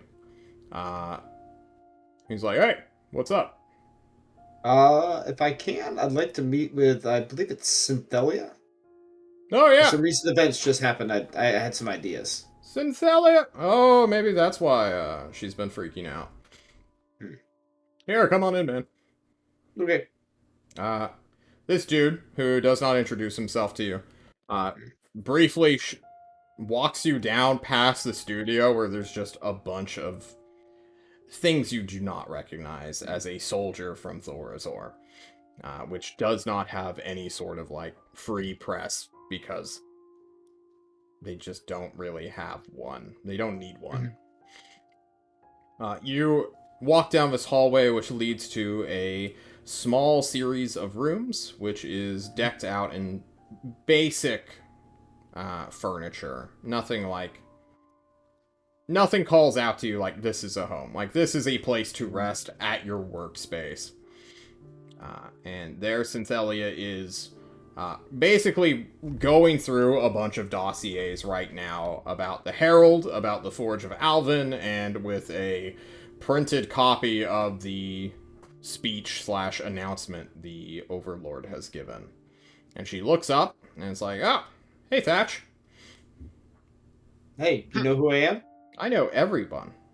I see. Well, I assume then that you, if you know everyone, that you know that of the Herald sighting in the Forge of Alvin. Yeah, it just got here. Expressed. Yeah. What's up? Well, the Herald was there to recruit. We were there at the time. He telepathically messaged in her head, tried to get us and everybody there to either stay away from the upcoming conflict that if they want to initiate, or to join their sides.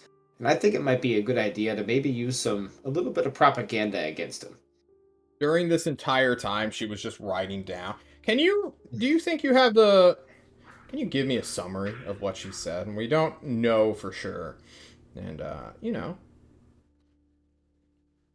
can you let's see here. give me a correspondence? Brief summary. Something about her name was Tarquina and was the scion of Nenarian. And that something about your savior has arrived, something,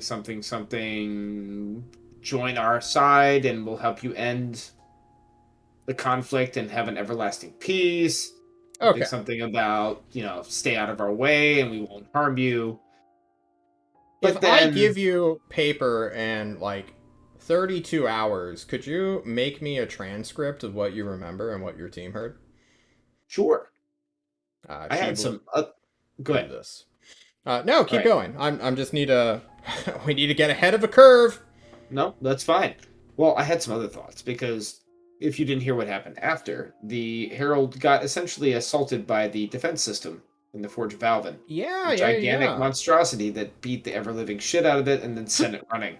And I think it might be a wonderful idea, and this is why I brought my friend here, Antois, and I will ask Antois to minor illusion a picture of the Herald. And wait, then Antois here with you? I went to get him, if it's possible. Oh. Antois, I'd never picked up on that. Yeah. I was like, what the? Yeah, I didn't. I was going to say. Like, Dirk? What? This is where you came? I thought they'd kill you after... Oh, holy shit, were you invisible, man? Fuck, I'm sorry, I didn't even see you, Antoine. I didn't know I was in the room, too. I didn't know. Apparently, I didn't know I was in the room, too. But that's okay. I'm like, Dirk, what the hell? This is what I wanted to come to later. Holy shit. Woo! He wipes sweat from his brow. So we'll catch up outside. He grabs Antoine and leaves the room, ruining Thatch's plans. Dirk up to Antoine's throat. I needed Antoine, though. That was the point. Is he still in the room? Yeah. Well, he's outside the room. Okay. What's the plan? The plan is I want to make something out to make the Herald look foolish. I think we should put out pictures of the Herald, but maybe replace those angelic wings with chicken wings. And maybe a chicken beak. And something of the nature where, is this the ally that you really want? and then just distribute that picture as far and as wide as we can. At the very least, it'll piss her off. Stink lines. You need stink lines too. Oh yeah, I like that. That She's flying through Can the air. can You minor watch illusion that? Synthelia stand up, straighten her somewhat loose blouse, stare you in the damned eye, and ask you, do you think reporting the news is a mockery? That I am a comedian?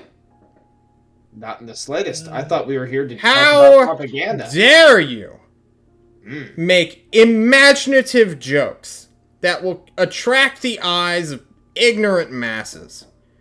We are here to fuck with people's minds. Mhm. To get under their skin.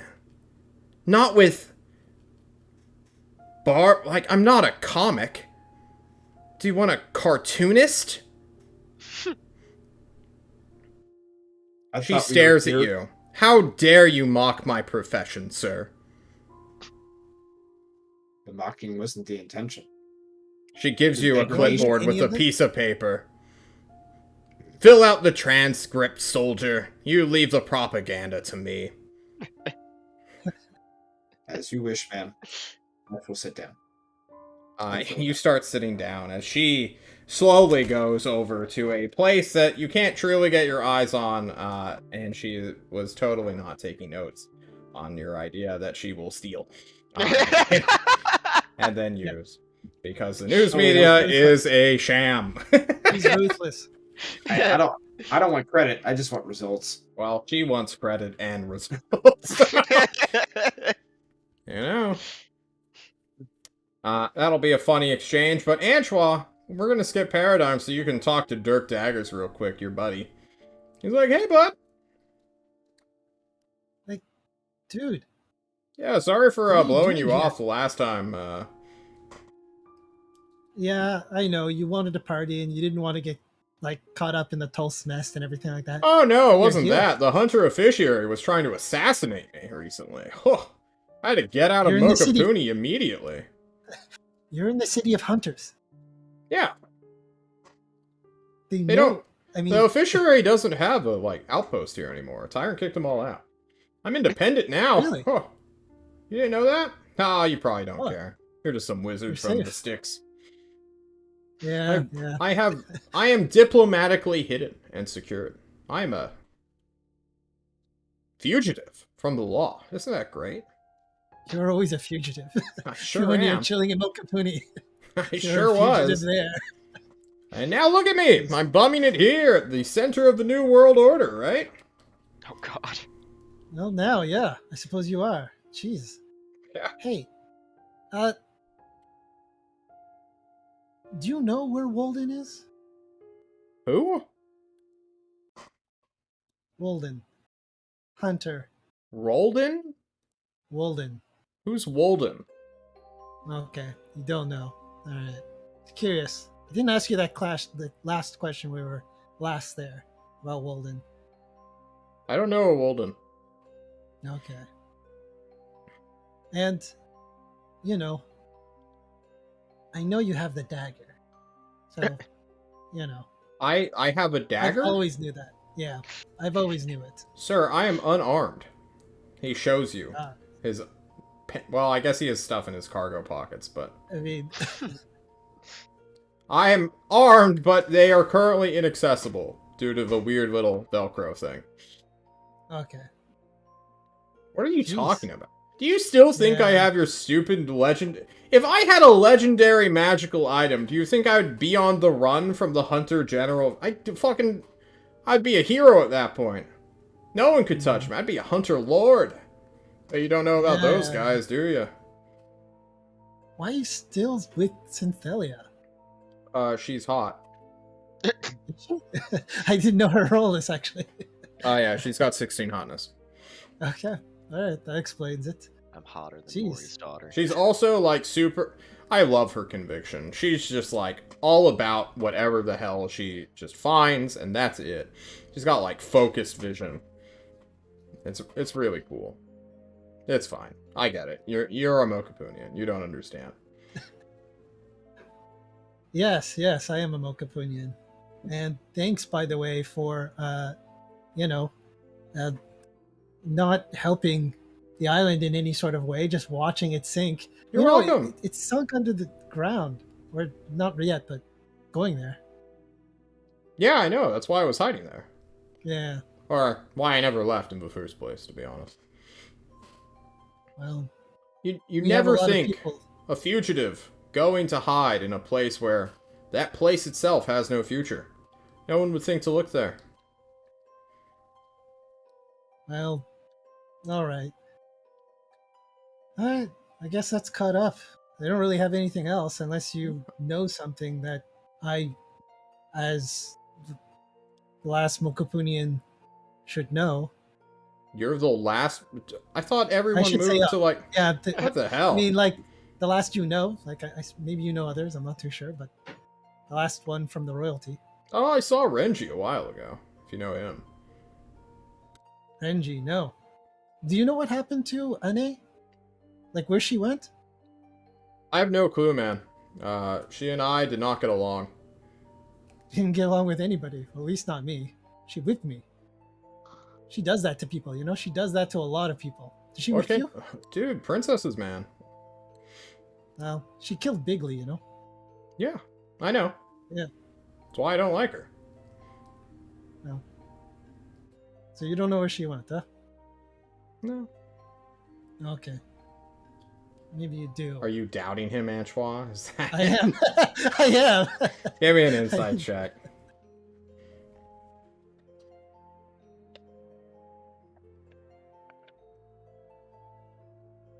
I wait eagerly for your insight. You know, Antoine, he's got to be hiding something, man. There's no way. Like, he has a shit-eating grin. There's no way he's enjoying himself here in Tulsa that much. He's in the city of Hunters, not a beach somewhere, drinking mojitos. Yeah. Yeah. But you know, he's a How do tight-lipped hunter. Yeah. Half the stuff he says, I assume he's lying when it comes to things he wants to keep hidden. Yeah. So I'm like, all right. I mean, you have nothing to say, you have nothing to help, and you're just enjoying yourself here like you did in the island, being just a flat rock. I killed a dryad for this position, I'll have you know. Killed a dryad? Yeah, the raid team hired me to be an assassin. It was the most botched shit ever, but I got the job done. I heard you got your ass kicked. You didn't hear shit. Beat. Fuck you. Let's see you try. Go assassinate someone right now. Bet you can't. He gets defensive. You, Thatch, and Synthelia and Dirk Daggers can have a wonderful morning together. But we need to move scenes. We've been on this too long. We're gonna do Paradigm, back to Terry, back to Sever. Anything, Paradigm? Yeah, I'm gonna get Igor out of the door. No, I like it here. I need Where's your help Mom? with something. She'll be back before winter comes. Oh, She's on a mission right now. okay. She's trying to help instead of make more of us. I think. But anyway, I need your help looking for things. Looking for things? Yeah, What are we looking for? we're gonna be looking for books in a library. Mom never taught me how to read. Alright, you stay in the door. He stays in the door. Okay, I go to the library. You go to the library. I go to the library. I'm not engaging with this at the moment. We'll deal with that one later. Okay. And, same thing I was doing in Gloopity. I want to find anything and everything that involves ritual casting, making rituals, any school of magic. Dude, you're gonna be in here for months. Not because it's hard to find, but because there's too much of it. Alright, we'll focus on, divination. Okay, give me an investigation roll. I mean, that's going to be his entire winter anyway. Probably. So there are several ritual spells involving the divination of the future. What exactly are you trying to find out here? So maybe I can better curtail my answer rather than just spout lore at you. So, the way that shrine we have works, where it can show you the past, he wants to find something like that. A shrine to see, like the fucking gold value shrine, or the? Yeah, the one that we have in the warehouse. Okay.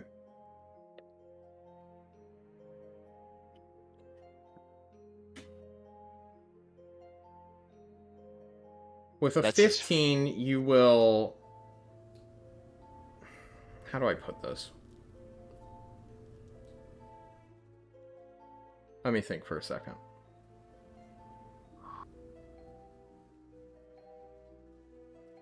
Okay. So, seeing the future is somewhat easy to do in the short term. Seeing far into the future, it gets messy and hazy. Seeing into the past is difficult but not impossible. Higher level diviners, specifically those with access to, I think it's 5th level spells, can learn a way to... How do I say this? How would Ozark explain it? Because eventually Ozark's going to find you and be like, what the fuck do you want? And you'll ask him and he'll be like, imagine a scry spell that, rather than choosing a point, follows a track backwards.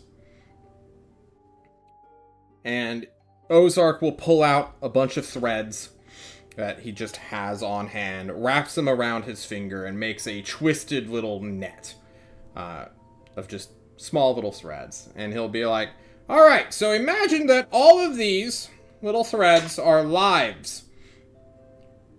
That is what we wizards can use to see back into the past. We have to know a bit about a creature that used to exist, but in theory we can see their life in set moments, I suppose. The more important ones that have stuck within the world's record, as it were. It's hard to do, and often people go mad. Sometimes people, wizards who are weak of will, lose themselves within the thread and then think they are someone else and like live their life from that point on. Or take characteristics of like who that person was. It's messy. So that shrine that we use in that warehouse, is that why us wizards can't use that? I'm pretty sure it discriminates. Oh. Yes. I've tried fucking around with it. It doesn't go well for me. Okay then. Fair enough. Yes, I also think that shrine's a lying piece of shit, to be honest with you. How so?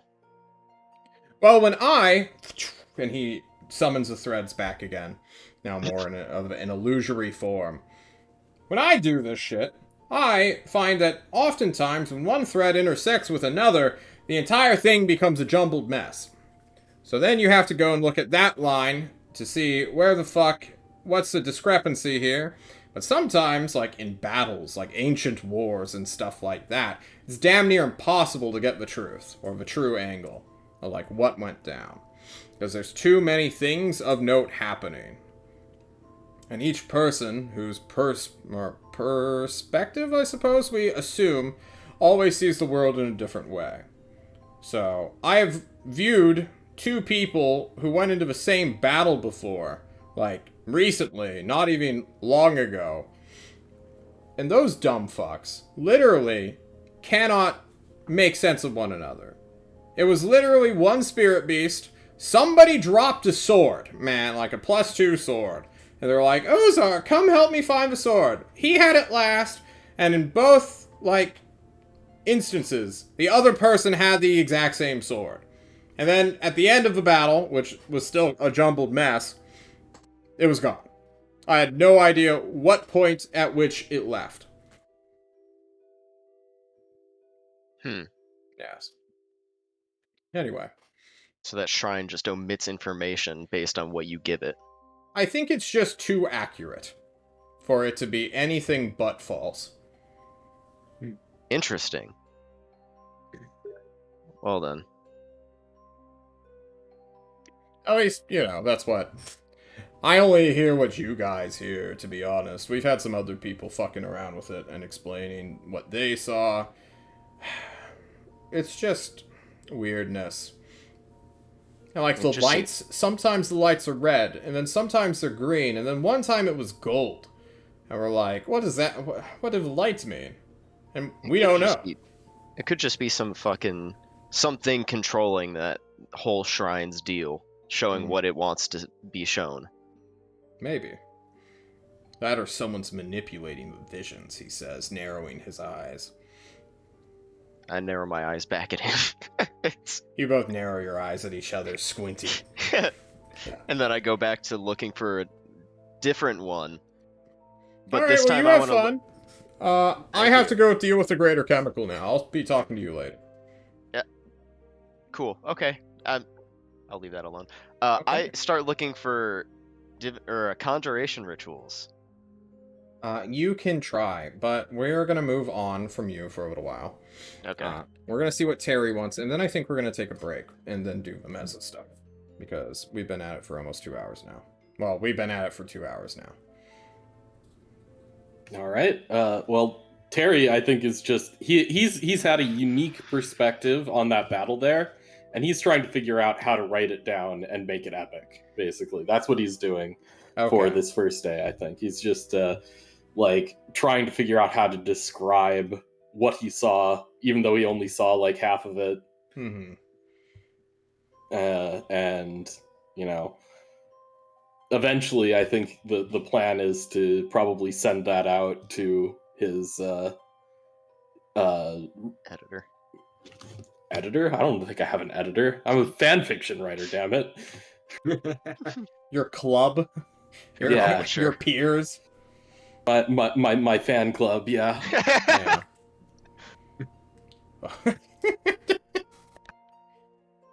It's not the fan club that surrounds him. It's a fan club he belongs to. Right. A member that he is a member of. Not of it. You can definitely get started on this, and I think once, news breaks that Thatch saw what happened, it is assumed that the rest of the political team has as well, so they will all kind of be... You will all be asked to make statements about what you saw individually later in the day, but that's something we can worry about later. As a writer myself, I know how long it takes to write, and I can only imagine it's even longer if you're doing it by hand. So I think that's going to be most of Terry's morning, if not all of it. So, when we come back from our break, we will mess with Meza, we will see what the deal is with the greater chemical, and then we'll kind of blow through a long rest and decide our next course of action. So, we'll be right back, guys. See you in a bit. Ooh.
Hello, everyone. We are back after that short break. Thank you all so much for your patience. It's time, Sever. You brought a tray of hard liquor, lemonade, and something else I can't remember to Mez's door. Gumption. I don't know. What do kids like nowadays? Like sour belts? I don't know. You're bringing her candy? Canned cookies. Shit. Okay. You knock on the door. Do you guys want to talk about it? I've got drinks. Meza opens the door. Or one of the Mezas Alternatively, opens if the you don't want door. to talk about it, you can take the drinks. Why don't you let me describe who opens the door before you give me dialogue to interact with Sever, you son of a bitch. Alright, 1, 2, 3 will be Just. 4, 5, 6 will be Honor. It is just Meza who opens the door. Damn. And looks at you for a moment, her eyes wild, as if she's been hearing a crazy-ass story. She looks at you. Sever! Hello! Hey, I'm glad you got your sister back. Thank you. Is she okay? She, pejorative, of Honor, literally, like, rounds the corner and, like, sticks her head, and she's like, oh, it's a vampire! Hi. And Jess Mouse is like, how do you know what a vampire looks like? And her little sister looks up to her and says, I didn't get to that part yet. Jess Meza considers you a friend, Sever. She doesn't have many of them. And you are, through your acts in Destry as well as interacting with her, have gained her trust in a little way. Or she just knows more things about you and she's not worried that you're going to turn on her. So she's going to invite you into the room, I suppose. I set the drinks on the table. Yeah. It's a very... Oh, no, she would totally, like, make this thing. She would spend all of the tyrant's money to make her room look as nice as possible. So it's got this massive king-size bed on it that just has, like, literally, like, the richest textiles you've ever seen before. Like, this is a room for a legitimate princess. The bathroom door is currently closed and in use. And the two princesses, now somewhat more cleaned and refreshed, sit down and continue the story where Honor Meza left off. How interested is Sever in learning about Honor's brief journey here? Because she's going to speed it through some of it to get you caught up before all the details. I'm not going to interrupt her. I'm just listening because Sever really wanted to go rescue her, but could not, and like. Yeah. Yeah. Well, Honor will just ask you, like, well, do you know of a vampire by the name of, like, Luxy Buxy or something? I can't remember his actual name, but... I don't know that vampire, but the name checks out. Vampires have very strange names. Okay, well, this motherfucker starts to describe a terrible tale of flying from Ugarest to Maelstrom, on, like, having smuggled herself on, looking like somebody else, through an airship, over the stormy sea, to get to Klovisa. And during that time, she was hunted by a vampire sent by Maelstrom from Ugarest to kill her.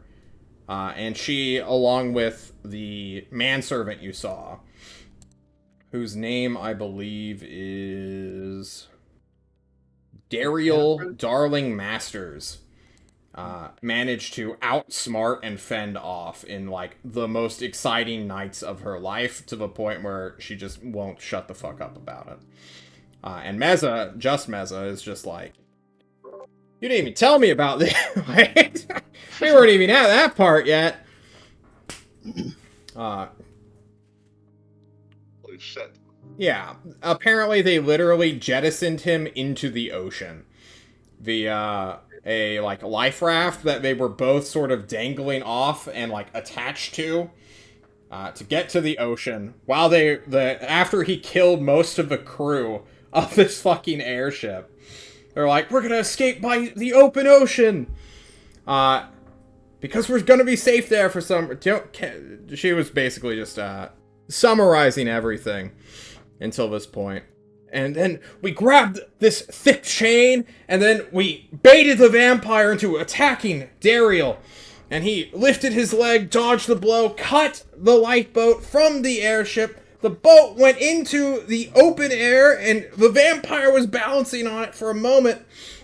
And then Masters said something. I couldn't hear it. The wind was too strong. He said it sounded cool at the time, but he pulled out a gun, and he just shot the life raft. And it just tilted it ever so much that the vampire lost his balance and fell. Oh, and then the sun came up. It was the most cool fucking thing ever. I was about to fall to my death. Oh.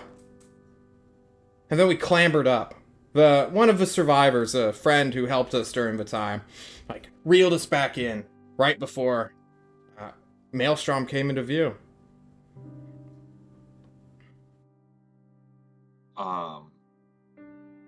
Glad you're safe. Thank you. Holy shit. Have you ever done something so risky as invading a foreign state's diplomacy airship? And then fucking killing everyone in this horrible murder survival situation? I think back to the industry, that place with all the homunculus people. No, not quite, but this is I'll top it. Give me like a year. I'll give you as long as you want, buddy. Holy shit, you've really been going through a lot. Oh yeah, that was. Then we had to escape from Maelstrom because their king still wanted to fucking kill me. That way he could pin the death on Ugarest and rope the Forge of Alvin into the war that he was having. Anyway, so we snuck through this like she'll just tell you some crazy escape story she's been on with her and this Dariel guy who was a diplomat from Maelstrom. Like, he was born and raised there, and then he got turned on by his people, so now he can't go home. His family tried to kill him as well, like, in the Forge. So now he's just, like, having the worst life ever. But she's just laughing about it. Holy fuck. This was all, like, within the last month? This was in the last... this happened in the year 79. So it's been 2 years since then, and then she was more or less a hostage within the Forge of Alvin for a while. Then she finally got word out because the Overlord there was having to gain her own power and did not have political authority yet before the Overlord sent a message out initially last year, or during the year 80, this year technically, that, hey, yeah, we've always had Honor Meza here. Right, this is how we found out about it. Yeah. Anyway, then Hyperion spies showed up recently, demanded, like, you know, me to go back home or else to be... It's just been a hassle. I believe it. Take some lemonade. I turned to Just Meza. And then you went and rescued her from Hyperion? Honor Meza doesn't miss a beat. So we were befriended. You remember that guy who was on who saved us initially? He came back like a month or two ago, and he was like, hey, you know, I'm in town, why don't we catch up? So we do, and like the Overlord came in, and then he fucking threw a flash bomb into the room, kidnapped me and Dariel, sold us to an auction, and then a demon named Jerome came and bought us. I thought I was gonna die or be turned into a spell component or like be birdified, but Jerome, you know, he was strangely a sweet dude. He's like, I totally empathize about your position. She does a crude mockery. And then he like apologized as he tarred and feathered me. and put me into a literal birdcage to act as bait for whoever would come to rescue us. You just got back today? Yeah. We literally just got back. Wow. Welcome back. Or welcome to Toast. Messa's just staring blankly forward. The horrors she has seen in this past week.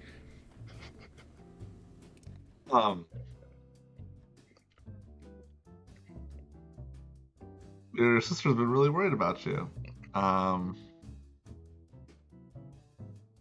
Oh, yeah, I need a moment too. So the guy in the bathroom, that's Daryl? As you say his name, the door slowly creaks open, and you see a man's head sort of poke out. And just ask, do you have more towels? And just Meza, did you use them all? There were like 18 in there. And he's like, I used them all, yes. And just like stares forward. You own 18 towels? Meza nods. I will go get more towels, she states. Daryl slowly closes the door and then mutters thank you. Okay, cool. The thing, when we last hung out with you, sorry, Mezzas. Honor, do you said that you were safe until something was gonna happen. How did you know that? Or like sometime... I was being held as a political hostage with the overlord of the Forge of Alvin. Right, and there was like some weird, like really weirdly personal, intimate thing with her. What was that about? He was grooming me to become a stooge of her government. And also potentially,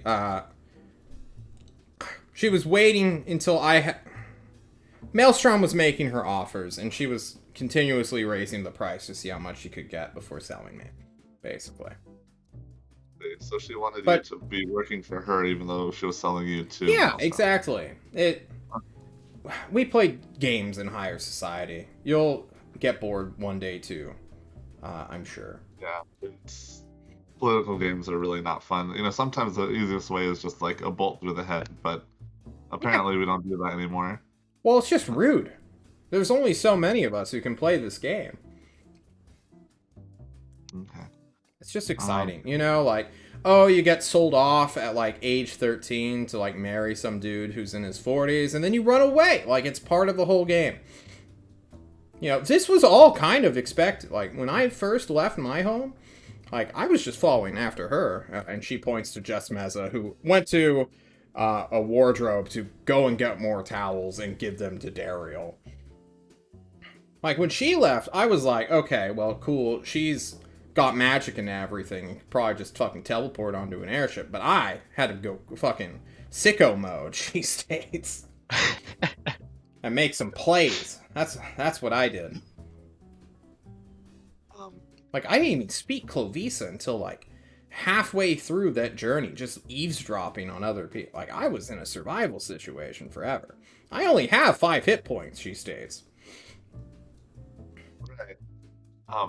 You did very well for yourself. I'm sure I turned to look at Just Meza. Your sister's very proud of you. Oh no, she's furious. She won't even, like, talk to... She's just wanting status reports. Well, she was very worried about you is all, and she just... I think she thought that you were kidnapped and not that you came here of your own free will. That's Wait, what do you mean? Her right now. Which part? I was kidnapped like 18 times, man. The very first, you tried to follow her and then got kidnapped. Yeah, that happened like 18 times, man. It's been a rough 2 years, okay? Oh, without my trusty manservant, Daryl Darling Masters, I don't know what I'd do.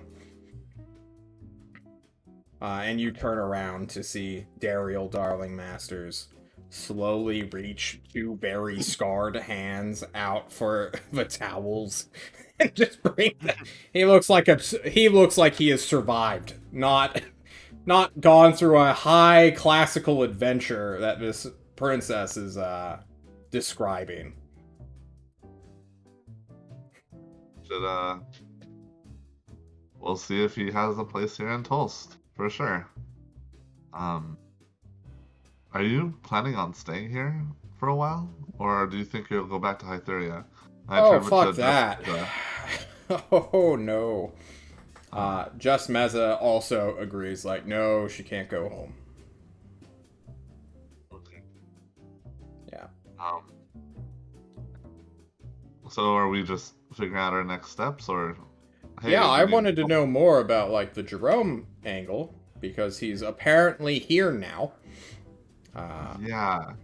And it's at this point I ask the DM John what I remember from the 3 days in the Shadow universe where I tried to go talk to Jerome and we hard cut to somewhere else.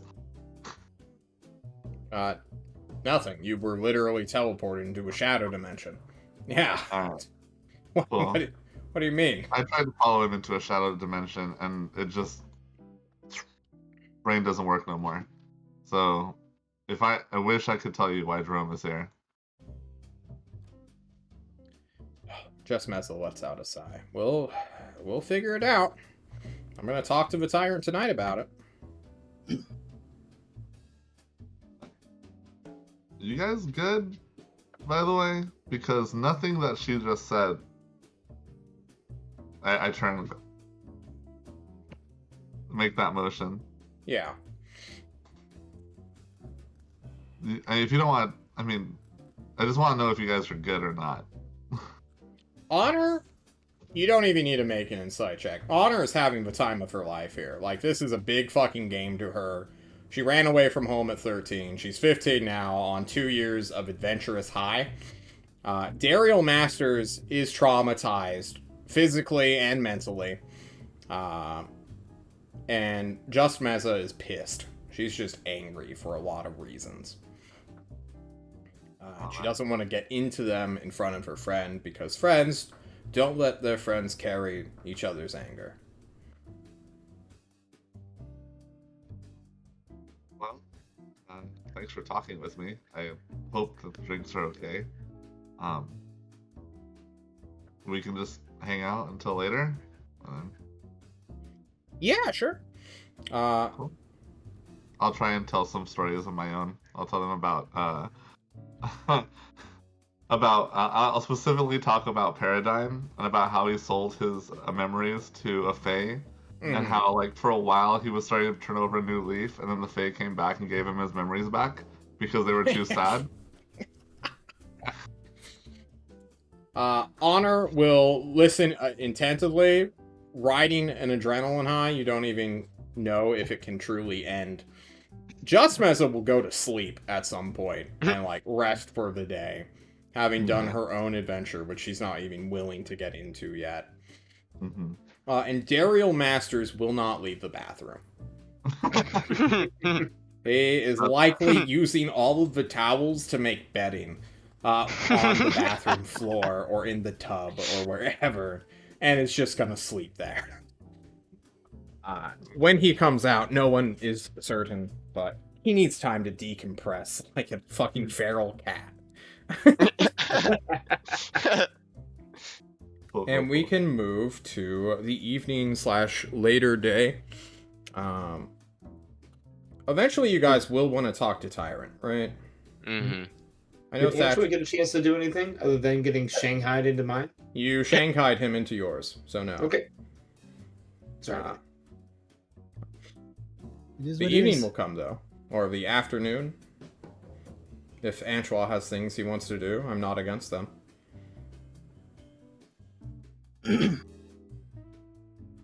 Suppose we could just fast forward. Just get through this. No worries. Right. Nothing important. Is it all that statue stuff that you sent me earlier? Yeah. Okay. Exactly. Well, that's gonna get taken care of no matter what. Don't worry about the statue. It's in the calendar. Awesome. I want us to do a group role play thing.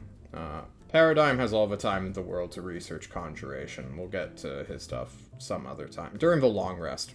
The winter. But I want us to do the meeting with Tyrant of today's spectacle. Because a lot of stuff happened, including the Greater Chemical arriving. I think that will happen at 11 p.m., if I remember my dice roll. I already threw out the dice. It'll happen during the night, regardless. So, it's afternoon when everyone kind of gets the pull, the magical sensation to gather up, team. The actual himself, Tyrant, is bidding you to join him at like 3 p.m. before lunch or before dinner. Reasonable. Yeah. You guys, where do you want to have this meeting? You don't need to have it in the snack room, but if you want to have it in the snack room, you sure can. I'll end up standing no matter what. It's true. You want to have it in the throne room? Sure. Yeah, let's have it. We haven't been in the actual court in a while. Yeah. Mm-hmm.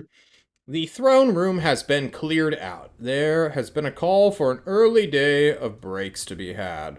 The tyrant sits upon his throne majestically, his bodyguard having been showered and changed into new garments that are far more conservative and less damaged. She has her bloody... Well, it'd be clean by now. She has her falcons deployed, ready to strike down anyone who would step up to him. Despite not fighting just Meza after she slapped his bitch ass. The tyrant summons you all.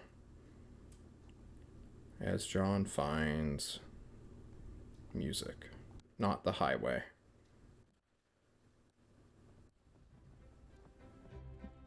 This is way too happy. Yeah, I was gonna say. No, that's Sex and the City music. TOS? That's super TOS. Where the fuck did you get Sex in the City music? It's just the name of the track. Oh. Or I think it's the City and City music. I'm not sure what it actually said. Before the storm. Gentle rain now is heard somewhere like white noise in the room. The tyrant looks down upon you all as you come to stand before his throne. Hey, Ty. Hello. So, we didn't learn too much about the nuclear shit. That's fine. Clanton didn't really want to let out too much about that. It's other than surprising. His wife was taken by some fae. Anyway. Yes, her name is Aurora. She works for us now. Oh, okay then. Interesting.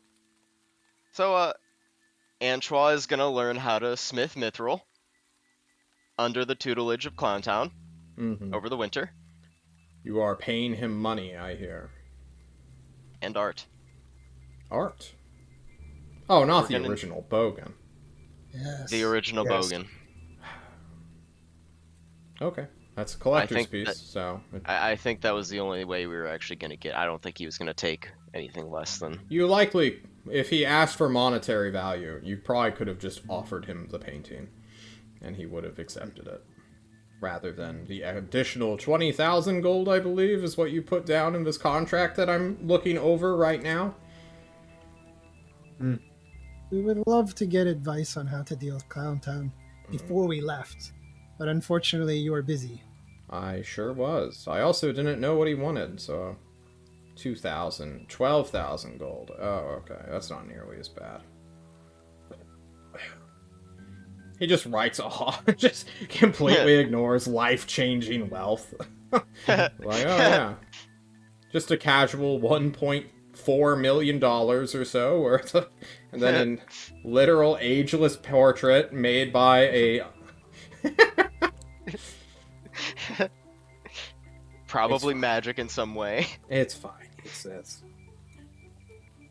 We will prepare the painting and deliver payment. I believe. When are you leaving, Antoine?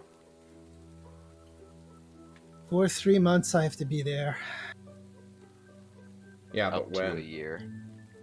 Is it November? Is it December? When are you going? Did you guys decide how long you had until you made this deal? I will leave before the snows happen. I don't know when they are. Okay. As you know, I am not a Toast citizen. I work on whatever calendar you guys advise me to. You Okay. are now, bub.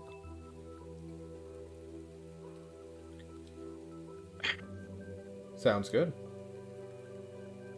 We'll make sure to deliver you to them with the wealth, the judgment of longing. It should be back mid-October, around the 20th.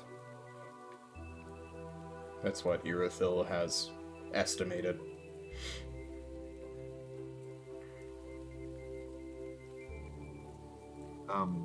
Obviously you've heard about the Herald and being in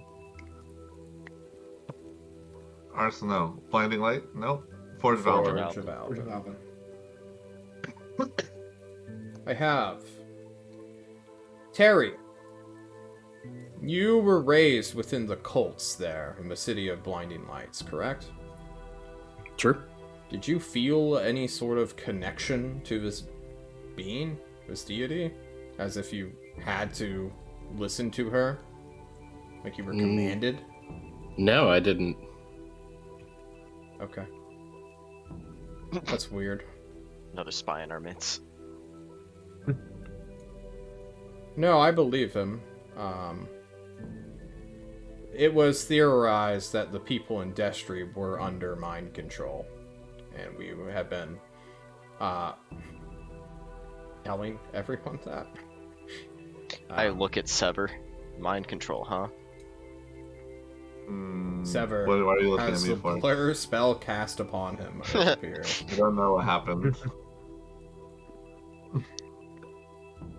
Nope. Oh, Still didn't feel this up. it's focusing. It'll take a moment. Oh. Eventually. Eventually, it just needs a moment, I guess. Anything else to report that I can't read about from Synthelia? Did you know about the, The giant robot? Yeah. No, I did not. You know, when I asked the map back when we were exploring the Explorers Guild about a Gundam Bay, it kinda showed me towards something and, didn't think it was true. You didn't, or the map didn't? I didn't. When I said Gundam Bay, the map lit up and showed me a path. Or, like, you know, the way the map do. I see. We'll get in contact with our person who is currently acting as hostage within the City of Blinding Lights. You might know him as Lorenzo, I think his name was. I shudder. You shudder. Visibly. He's apparently been getting along great with them to the point where they're asking us to take him back. But now we're holding them to their own word. We're like, no, we have to follow the word to make up for our loss. Maybe on The account tyrant of the cracks a smile. Maybe on account of the Overlord's statement, not mention that he's part of Tolst. The Explorers League, or the League of Explorers, does not follow the Forge's laws. They will likely get kicked out, though, if they do not. This may be a power play from the Overlord to just collect all the magical wealth inside our city, to be honest. Oh, you're talking That'd about be Alonso. terrifying. Alonso, not Lorenzo, Oh, I'm sorry. Yes. There was Yes. some wild cursed shit in that guild. I'm aware. Well.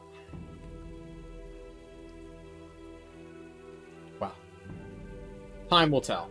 We're on day 2. 3 weeks out.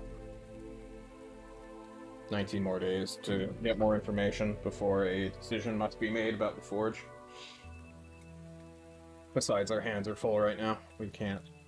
If there's any kind of fight that goes on with the forge, could we get my sister out of there before she dies?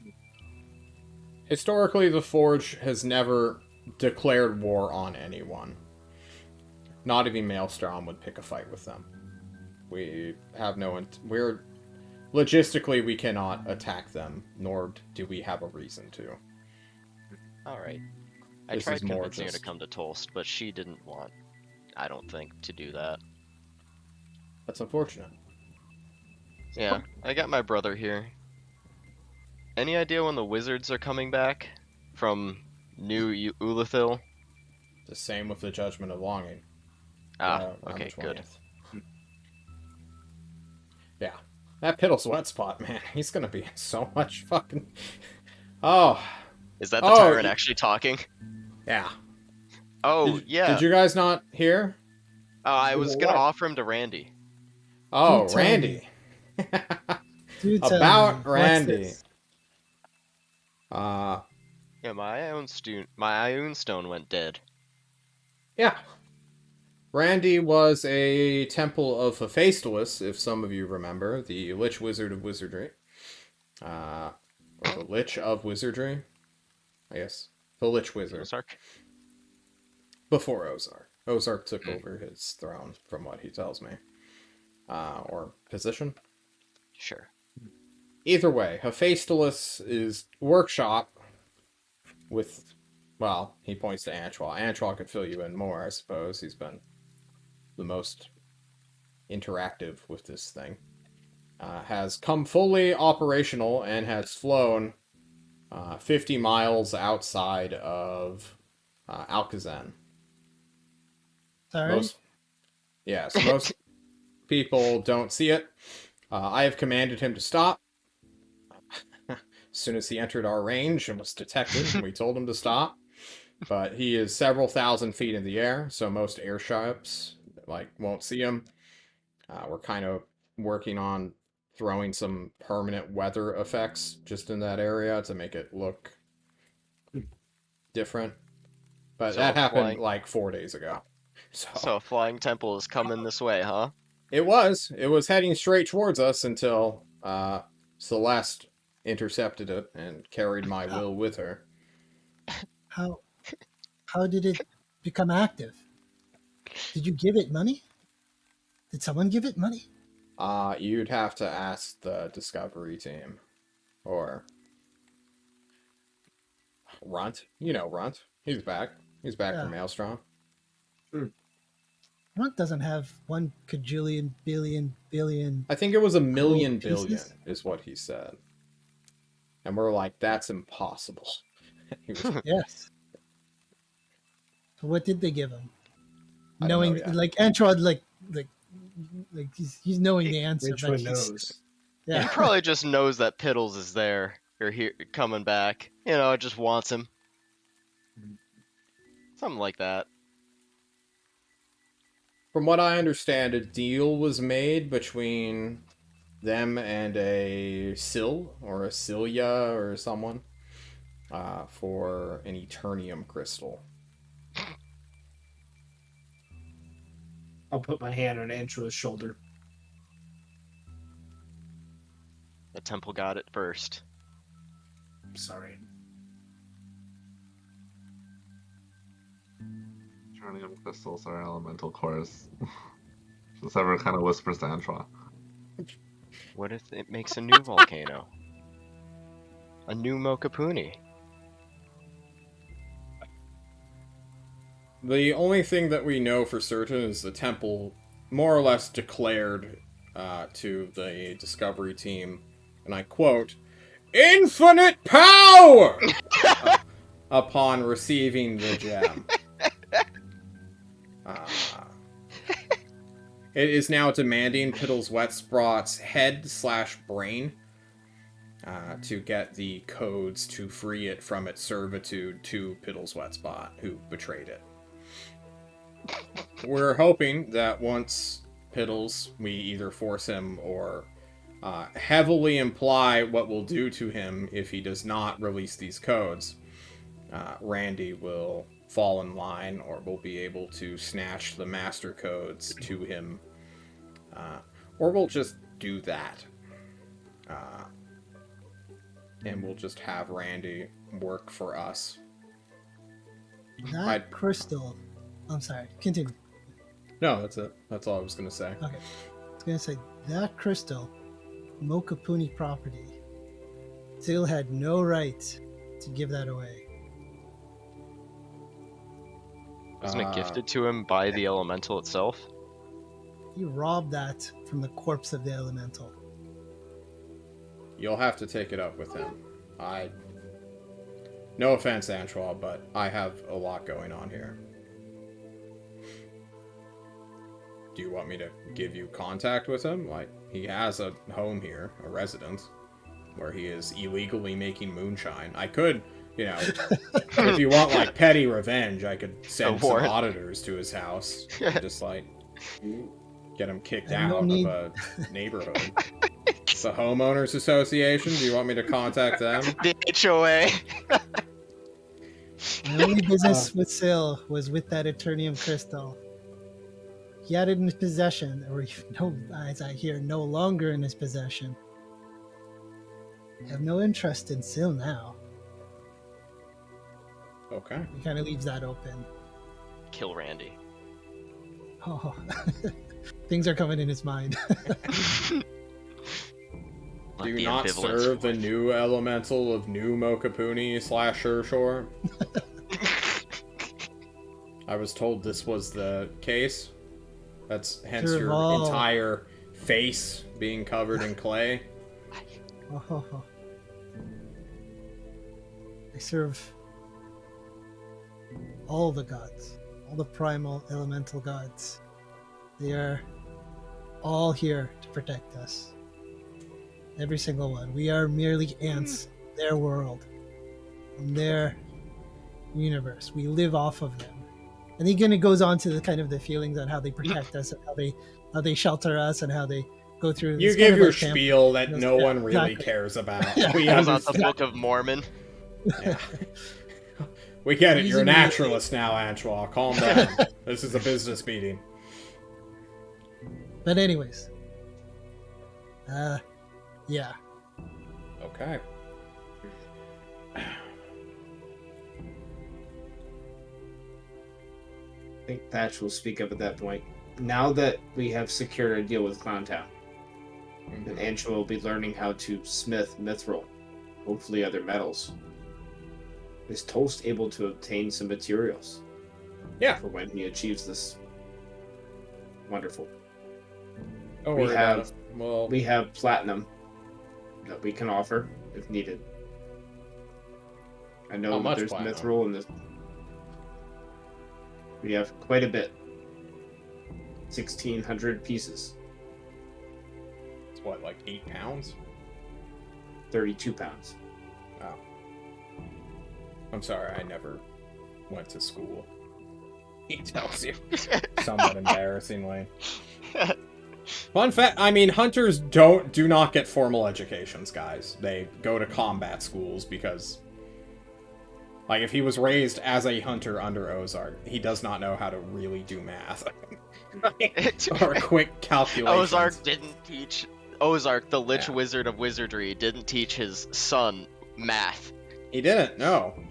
Which is one of the big Magic is not math. It is not, no.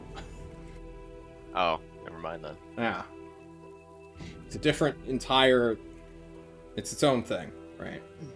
Chances are Paradigm doesn't even know how to do math. In the he does not know physics or anything. It's pure arcane. Well, I definitely don't know physics. We've learned that many times. True. Do they not teach you guys this stuff here? Terry got a private tutor. Fucking. Not all of us had a caring family growing up, Terry. Yeah, Terry. Tyrant says. Jumping onto Paradigm.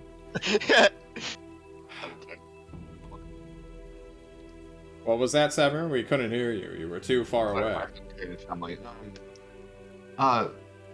Real quick, can I get some, I'm digging a tunnel outside of Pulse. Oh! That's me. To make sure no one tries to like put anything back up, like try and put dirt back in. Why do you want a tunnel? Do you just want sewer access? No. If you remember back in Destry, there was some sort of mist gate between the mausoleums. You're gonna dig a tunnel to like Destry? Yeah, and then hopefully with vampire magic, get us there faster if we need to. I don't If I think work you need on to it build a enough. tunnel for that. I think you could just build a you Can't could you use just- magic to make mist. No, Yeah. I mean this is something that I'm working on myself. Just I But don't if you know. if you don't charge it with some kind of it's just going to be a tunnel. Yeah, but I know this tunnel with my sweat and well, I don't sweat anymore. But you get what I'm saying, right? Like it's personal to me. Sever, we are building a ditch to keep enemies from charging the walls. Why would we give... Even, let's say we actually put resources into doing this, and we help you. You don't have to help me. I can do this by myself. What? At that point, why don't you just airdrop into Destry during the night? But no, because I want to be able to. Why not start the tunnel in Thorazor, which is infinitely closer? I'll get to Thorazor first. You're gonna tunnel for hundreds of miles. Underneath I've got nothing but time. trees. What happens if you hit an aquifer and just fucking die? Sever. Well, I'll figure it out. Don't worry. Alright, you can build a ditch outside, or you could dig your tunnel outside of the ditch's perimeter, okay? Go into the That's woods, hide it, put a Cool. piece of canvas over it so it doesn't fucking get sunlight in it when you get trapped out there for the day. Cool. Awesome. Do you know how to build a tunnel? You know you need supports and like wood to hold up the ceiling of it. There's been a few cave-ins, but as I am a vampire, I don't need to breathe, so I just dug myself out. I'm reinforced. Like this is a trial and error thing. I've got it. Just let him have his thing. The tyrant. Okay. It dismisses the entire issue. Just not outside or inside the ditch, okay? That's it. Yeah, that's fine. Not a problem. Okay. Once I figure out how to do this vampire mist teleportation with the tunnel, it'll be worth it. Should you contact Hodel? He gets around. He does get around. I wonder how he gets around. Not without a gift. I'll find something. Okay. I believe in you. Aw. My cold dead heart warms a little bit. Okay. I ask, Yes, what's who's up? in charge of the front in Thorazor? The front in Is that- Thorazor? Is that Lady Griselia? Oh, no. Thorazor is maintaining its own defense until they... It's, You understand the people in your government and how they have to look strong. When asked, we will be sending another expeditionary force over to them to help reinforce, but for the most part, it's their military. I don't know the names offhand. But assumingly it's the architect.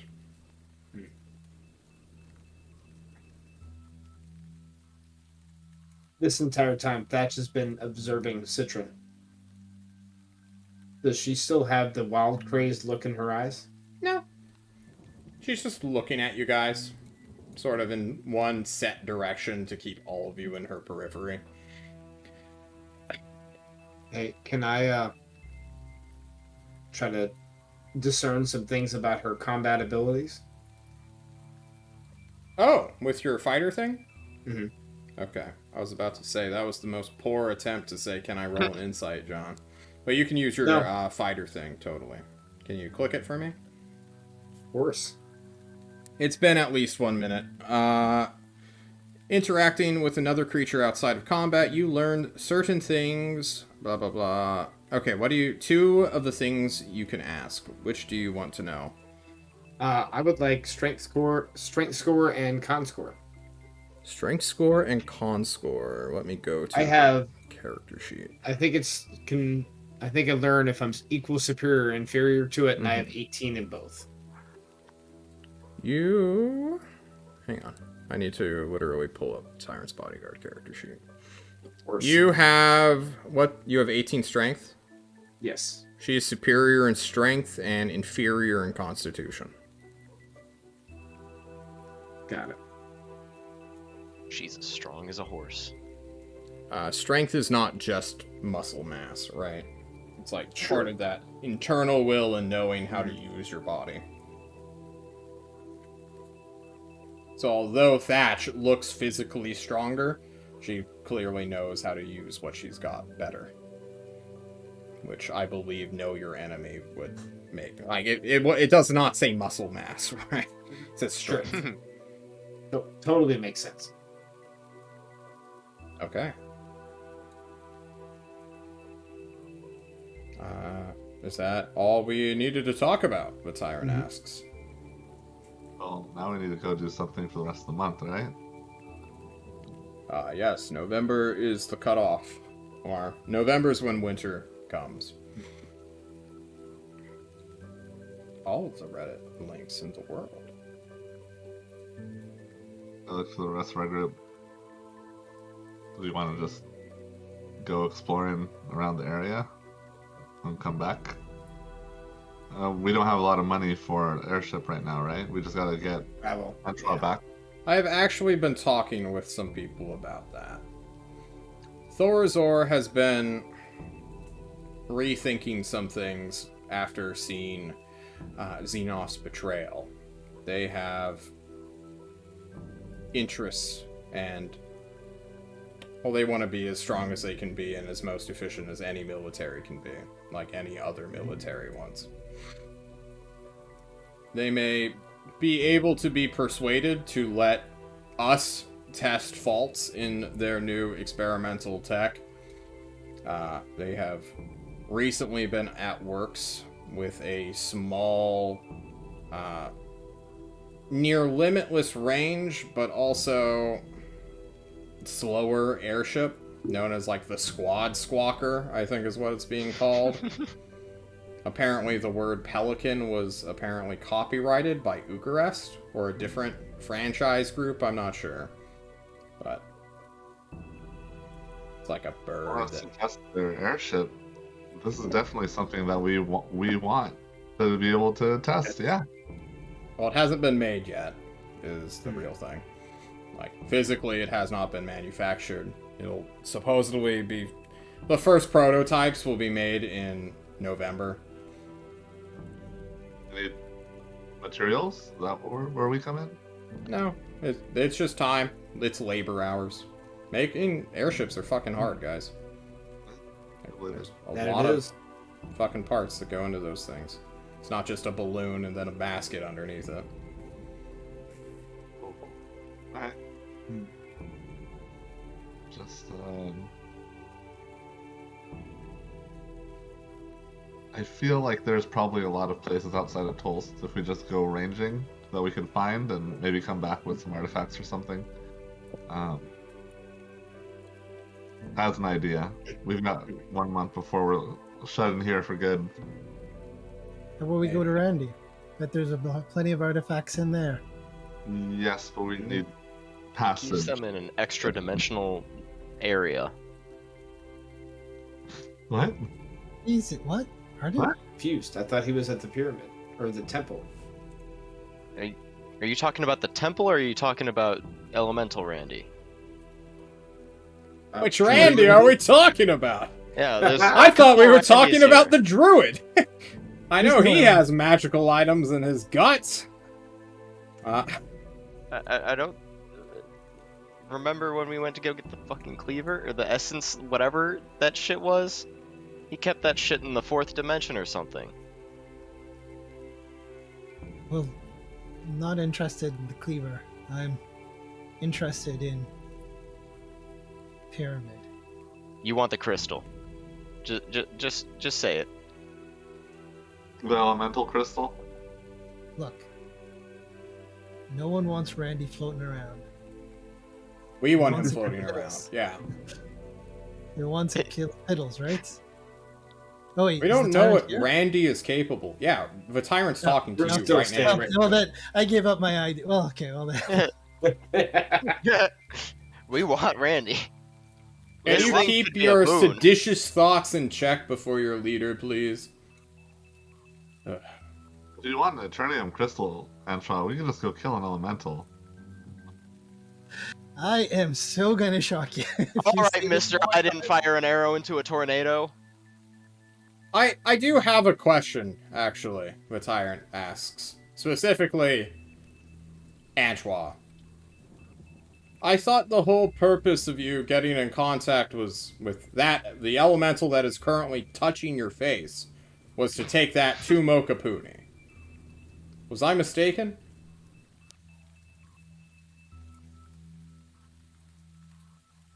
Well, it was to understand it a bit more, but not take it against its will or do anything like that. Well, I'm not convince it, interested right? in. Yeah. You would converse with it, get on its good side, and then move it to a new location, maybe. I don't know if elementals can even do that. Don't But know I either. must ask, if you take the elemental core from Randy in the first place, let's say you do, and then you take it to the shell of Mokapu, what's the plan from there? You just throw it into a volcano, or you eat it yourself? Yugu, you know Yugu, the guy suing Ozark, he almost tried to eat it. He did, huh? Yeah, he was trying to fucking shove it down his mouth before he got literally banished by I his don't friend want to Nav. even. I don't even want to know what Sil was doing with it before he gave it to the. He was raid team. using it to cool down his drinks within his moonshine distillery. Unironically, trying to get the crystal drunk. Of course. Hello, Millman. Sounds about right. Don't know enough about elementals. To Then know. why don't you learn some more before you go ahead and rip the temple in half trying to get the core? Why don't I get the core, then learn some more? Because we can use him.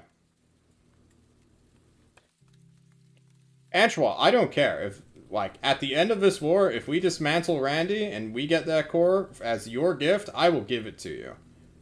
But until that time, when the threat is still currently being pressed into our necks, I mean, we can use Randy. We can't use your dead island. I would love that in writing. And he brings up a piece of paper. Okay. It will cost you. What? Yeah. What was this? Was this $100 billion? This is Mokapuni property. Not in money. Oh, With your life. Your What? contracts have Any kind of always like- had... any kind of like. You all read the contracts, right? You didn't just sign your life away. Like, I was bought. By I Ozark. expect I you didn't all have a to be choice. able to fight in this war. And if you die in it, like, there is a non-0% chance of you guys just being destroyed. Paradigm, you've always had a way to back out. I'm not making anyone a slave. Ozark may have bought you, but then he freed you. No, he didn't. Yes, he did. Because I told him to. That lying motherfucker. Oh my god. All right, well, we will It's revisit. Hey, the year's coming up, guys. Contracts are annual. That's the thing we signed up for, and that's fully willing to Yeah. die dude. or Okay. up to that. I mean, that's the whole reason I'm here. We're here by choice. I hope so. But I would like to be assured that you're not going to change your mind and keep that crystal. Okay. I I'm don't know what writing- assurances you need. If you want I'm it in writing a writing. contract. All right, Yes. we'll draft something just for you. Toast law. I want it under Toast law, the law that you say that you uphold. Okay.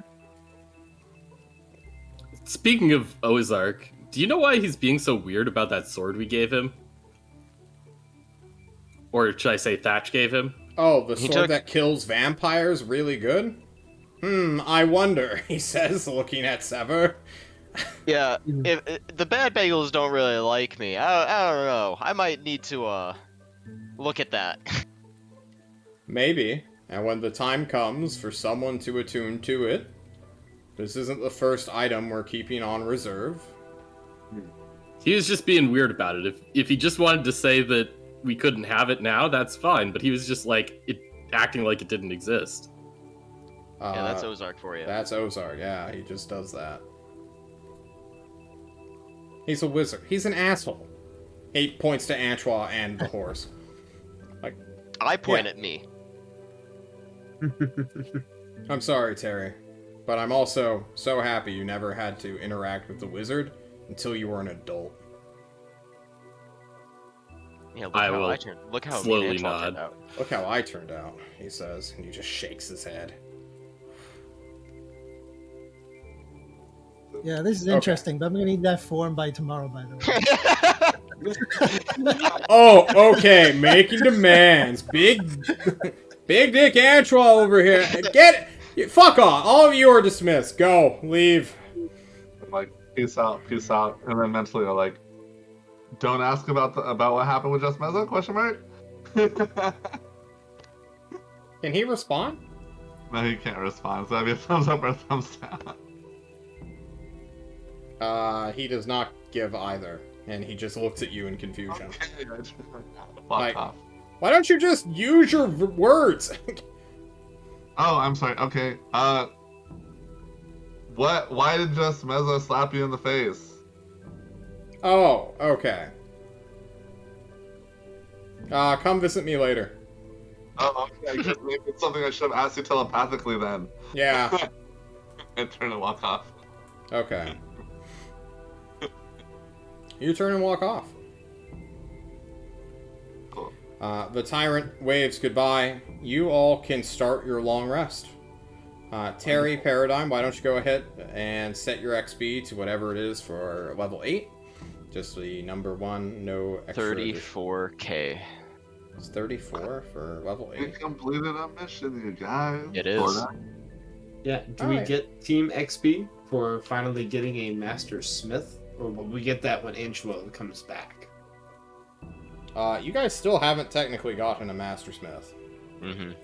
And nor will you once Antoine comes back. He's not going to learn smithing. He's going to learn mithril fashioning, which is a magical thing. Interesting. Wait, I thought it was orichalcum. The platinum? Hold on. Hmm? Yes, The platinum's reason another we're not word using for platinum pieces is orichalcum. because platinum is orichalcum, right? Yeah, but you're not learning. Guys, we've got a lot more money if Antoine can't use it. Yeah, mithril is its own magical thing, right? I don't even know if you know the history of mithril, nor do I want to share it out of character. But mithril is its own thing, and it cannot be smelted or hammered into shape. It has to be magically manipulated. Yes. Question: can we just give the platinum to the smiths that exist already in Tulst Yeah, if you want. But to be put into weapons? That is.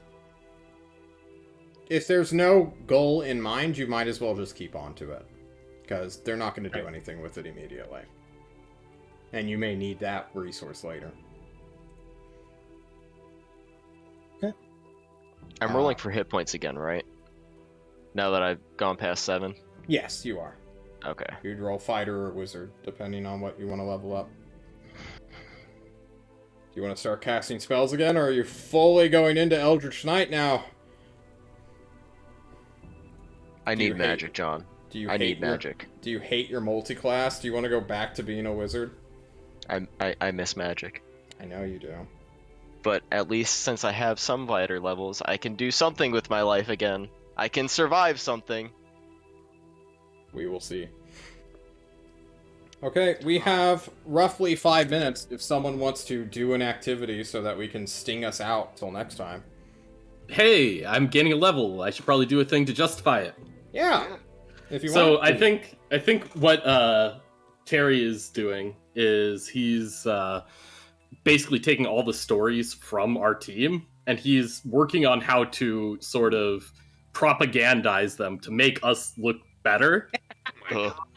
That's a bad idea. A hard task. So I'll give you some examples, right? So when we went up and we did that task with the imp was trying to trick us into summoning something truly horrible into the world, right? Like, he is obviously something that we should have avoided, and we did avoid, and it was smart for us to avoid. When the bomb exploded on that hillside, that was a plan of the foul ones the whole time, and the two narrowly escaped the trap, right? Like, things like this. So he's just going through and he's figuring out how to write these in a way that make us look like heroes. And in doing so, I'm taking the inspiring leader feat and sort of going to tell those stories to the group to sort of try to bring them up from their lows, you know? You're gonna gaslight in a positive way. I like it. Okay. Are you taking... Is inspiring leader a feature or just a thing paladins get? Okay, it's cool. A feat. Oh, that's the one that you get a charisma bonus and temp health, right? Yep, that's a good one. Or is it a different one? Yeah, you get a bunch of temp health. Okay, cool. I was considering taking it even with crappy charisma, but it is way better on you. Sounds good. The inspiring gaslighter. I love it. Paradigm will give you a week to head out with. We still have 4 minutes if we want to do like a roleplay thing. Sever maybe. Sever, hint. Yep. Go talk to the tyrant. Go for it. I go talk to the tyrant later. Yeah. You literally this night. Yeah, we'll just... You guys don't even care about the greater chemical. The Monday team cares. They hate them. You go to the throne room, and the lights have been dimmed down here as Just Meza is making her meeting known. Or, well, she literally told you, like, I'm going to talk to him tonight. And then you're like, well, I'll just go too. Fuck it. Oh, God. Okay, I'm there. Like, yeah. Hey, my social skills are not good, so this works out. Are you... Well, when you see Just Meza is already talking with a tyrant, what do you do, Sever? Oh, I'm just quiet. I'm, maybe in a corner. But you're definitely trying to eavesdrop, or I'm being eavesdropping. respectful? Give me a perception check. I think you're naturally stealthy in your vampire's castle. Let's see. Perceptions right here. Yeah. 20. There's dirty 20. A dirty 20. I think you're going to hear all of this. It's not written dialogue that I had prepared. But... Oh, please don't be the weird song. I'll never find my clown music again. The clown music? Yeah, hang on. My music stopped working. At the fucking climatic, dramatic point. Fuck. Unbelievable. Ooh, that is loud and dramatic. Just Meza is mad. Silently angry. She approaches the throne where the tyrant is and his bodyguard as well, staring them down. Or staring her down. Meza more or less looks around the room, doesn't seem to notice the shadows bending as Sever blends in with his vampiric statuesque form. Not thinking any of it, she will directly accuse the tyrant. When I was out there in the spooky estate, as Jerome called it, Citron was acting incredibly weird. The tyrant will tilt his head and ask, "What do you mean?"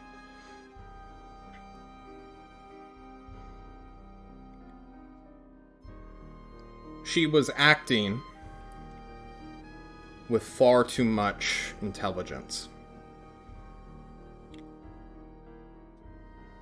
Were you puppeting her?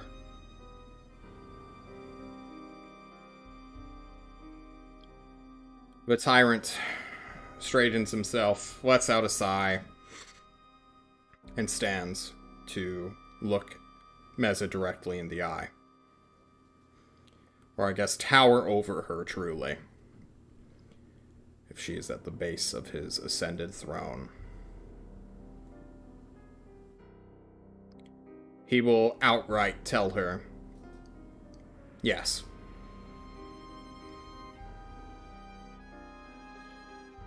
Meza will furrow her brow, get righteously upset, but not ascend and slap him again. For the tyrant descends, puts a hand on both of her shoulders, and states something rather dramatically, looking beyond her to you, where he can detect you, as he is your master. And we're going to find out what he says next time on City States of Klovisa, ; The God War.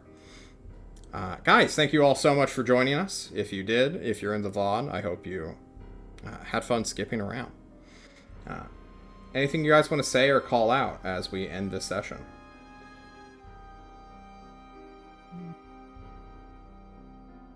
No, nothing for me. Okay. Thatch, I know we're going to be cheering on for your guy to win.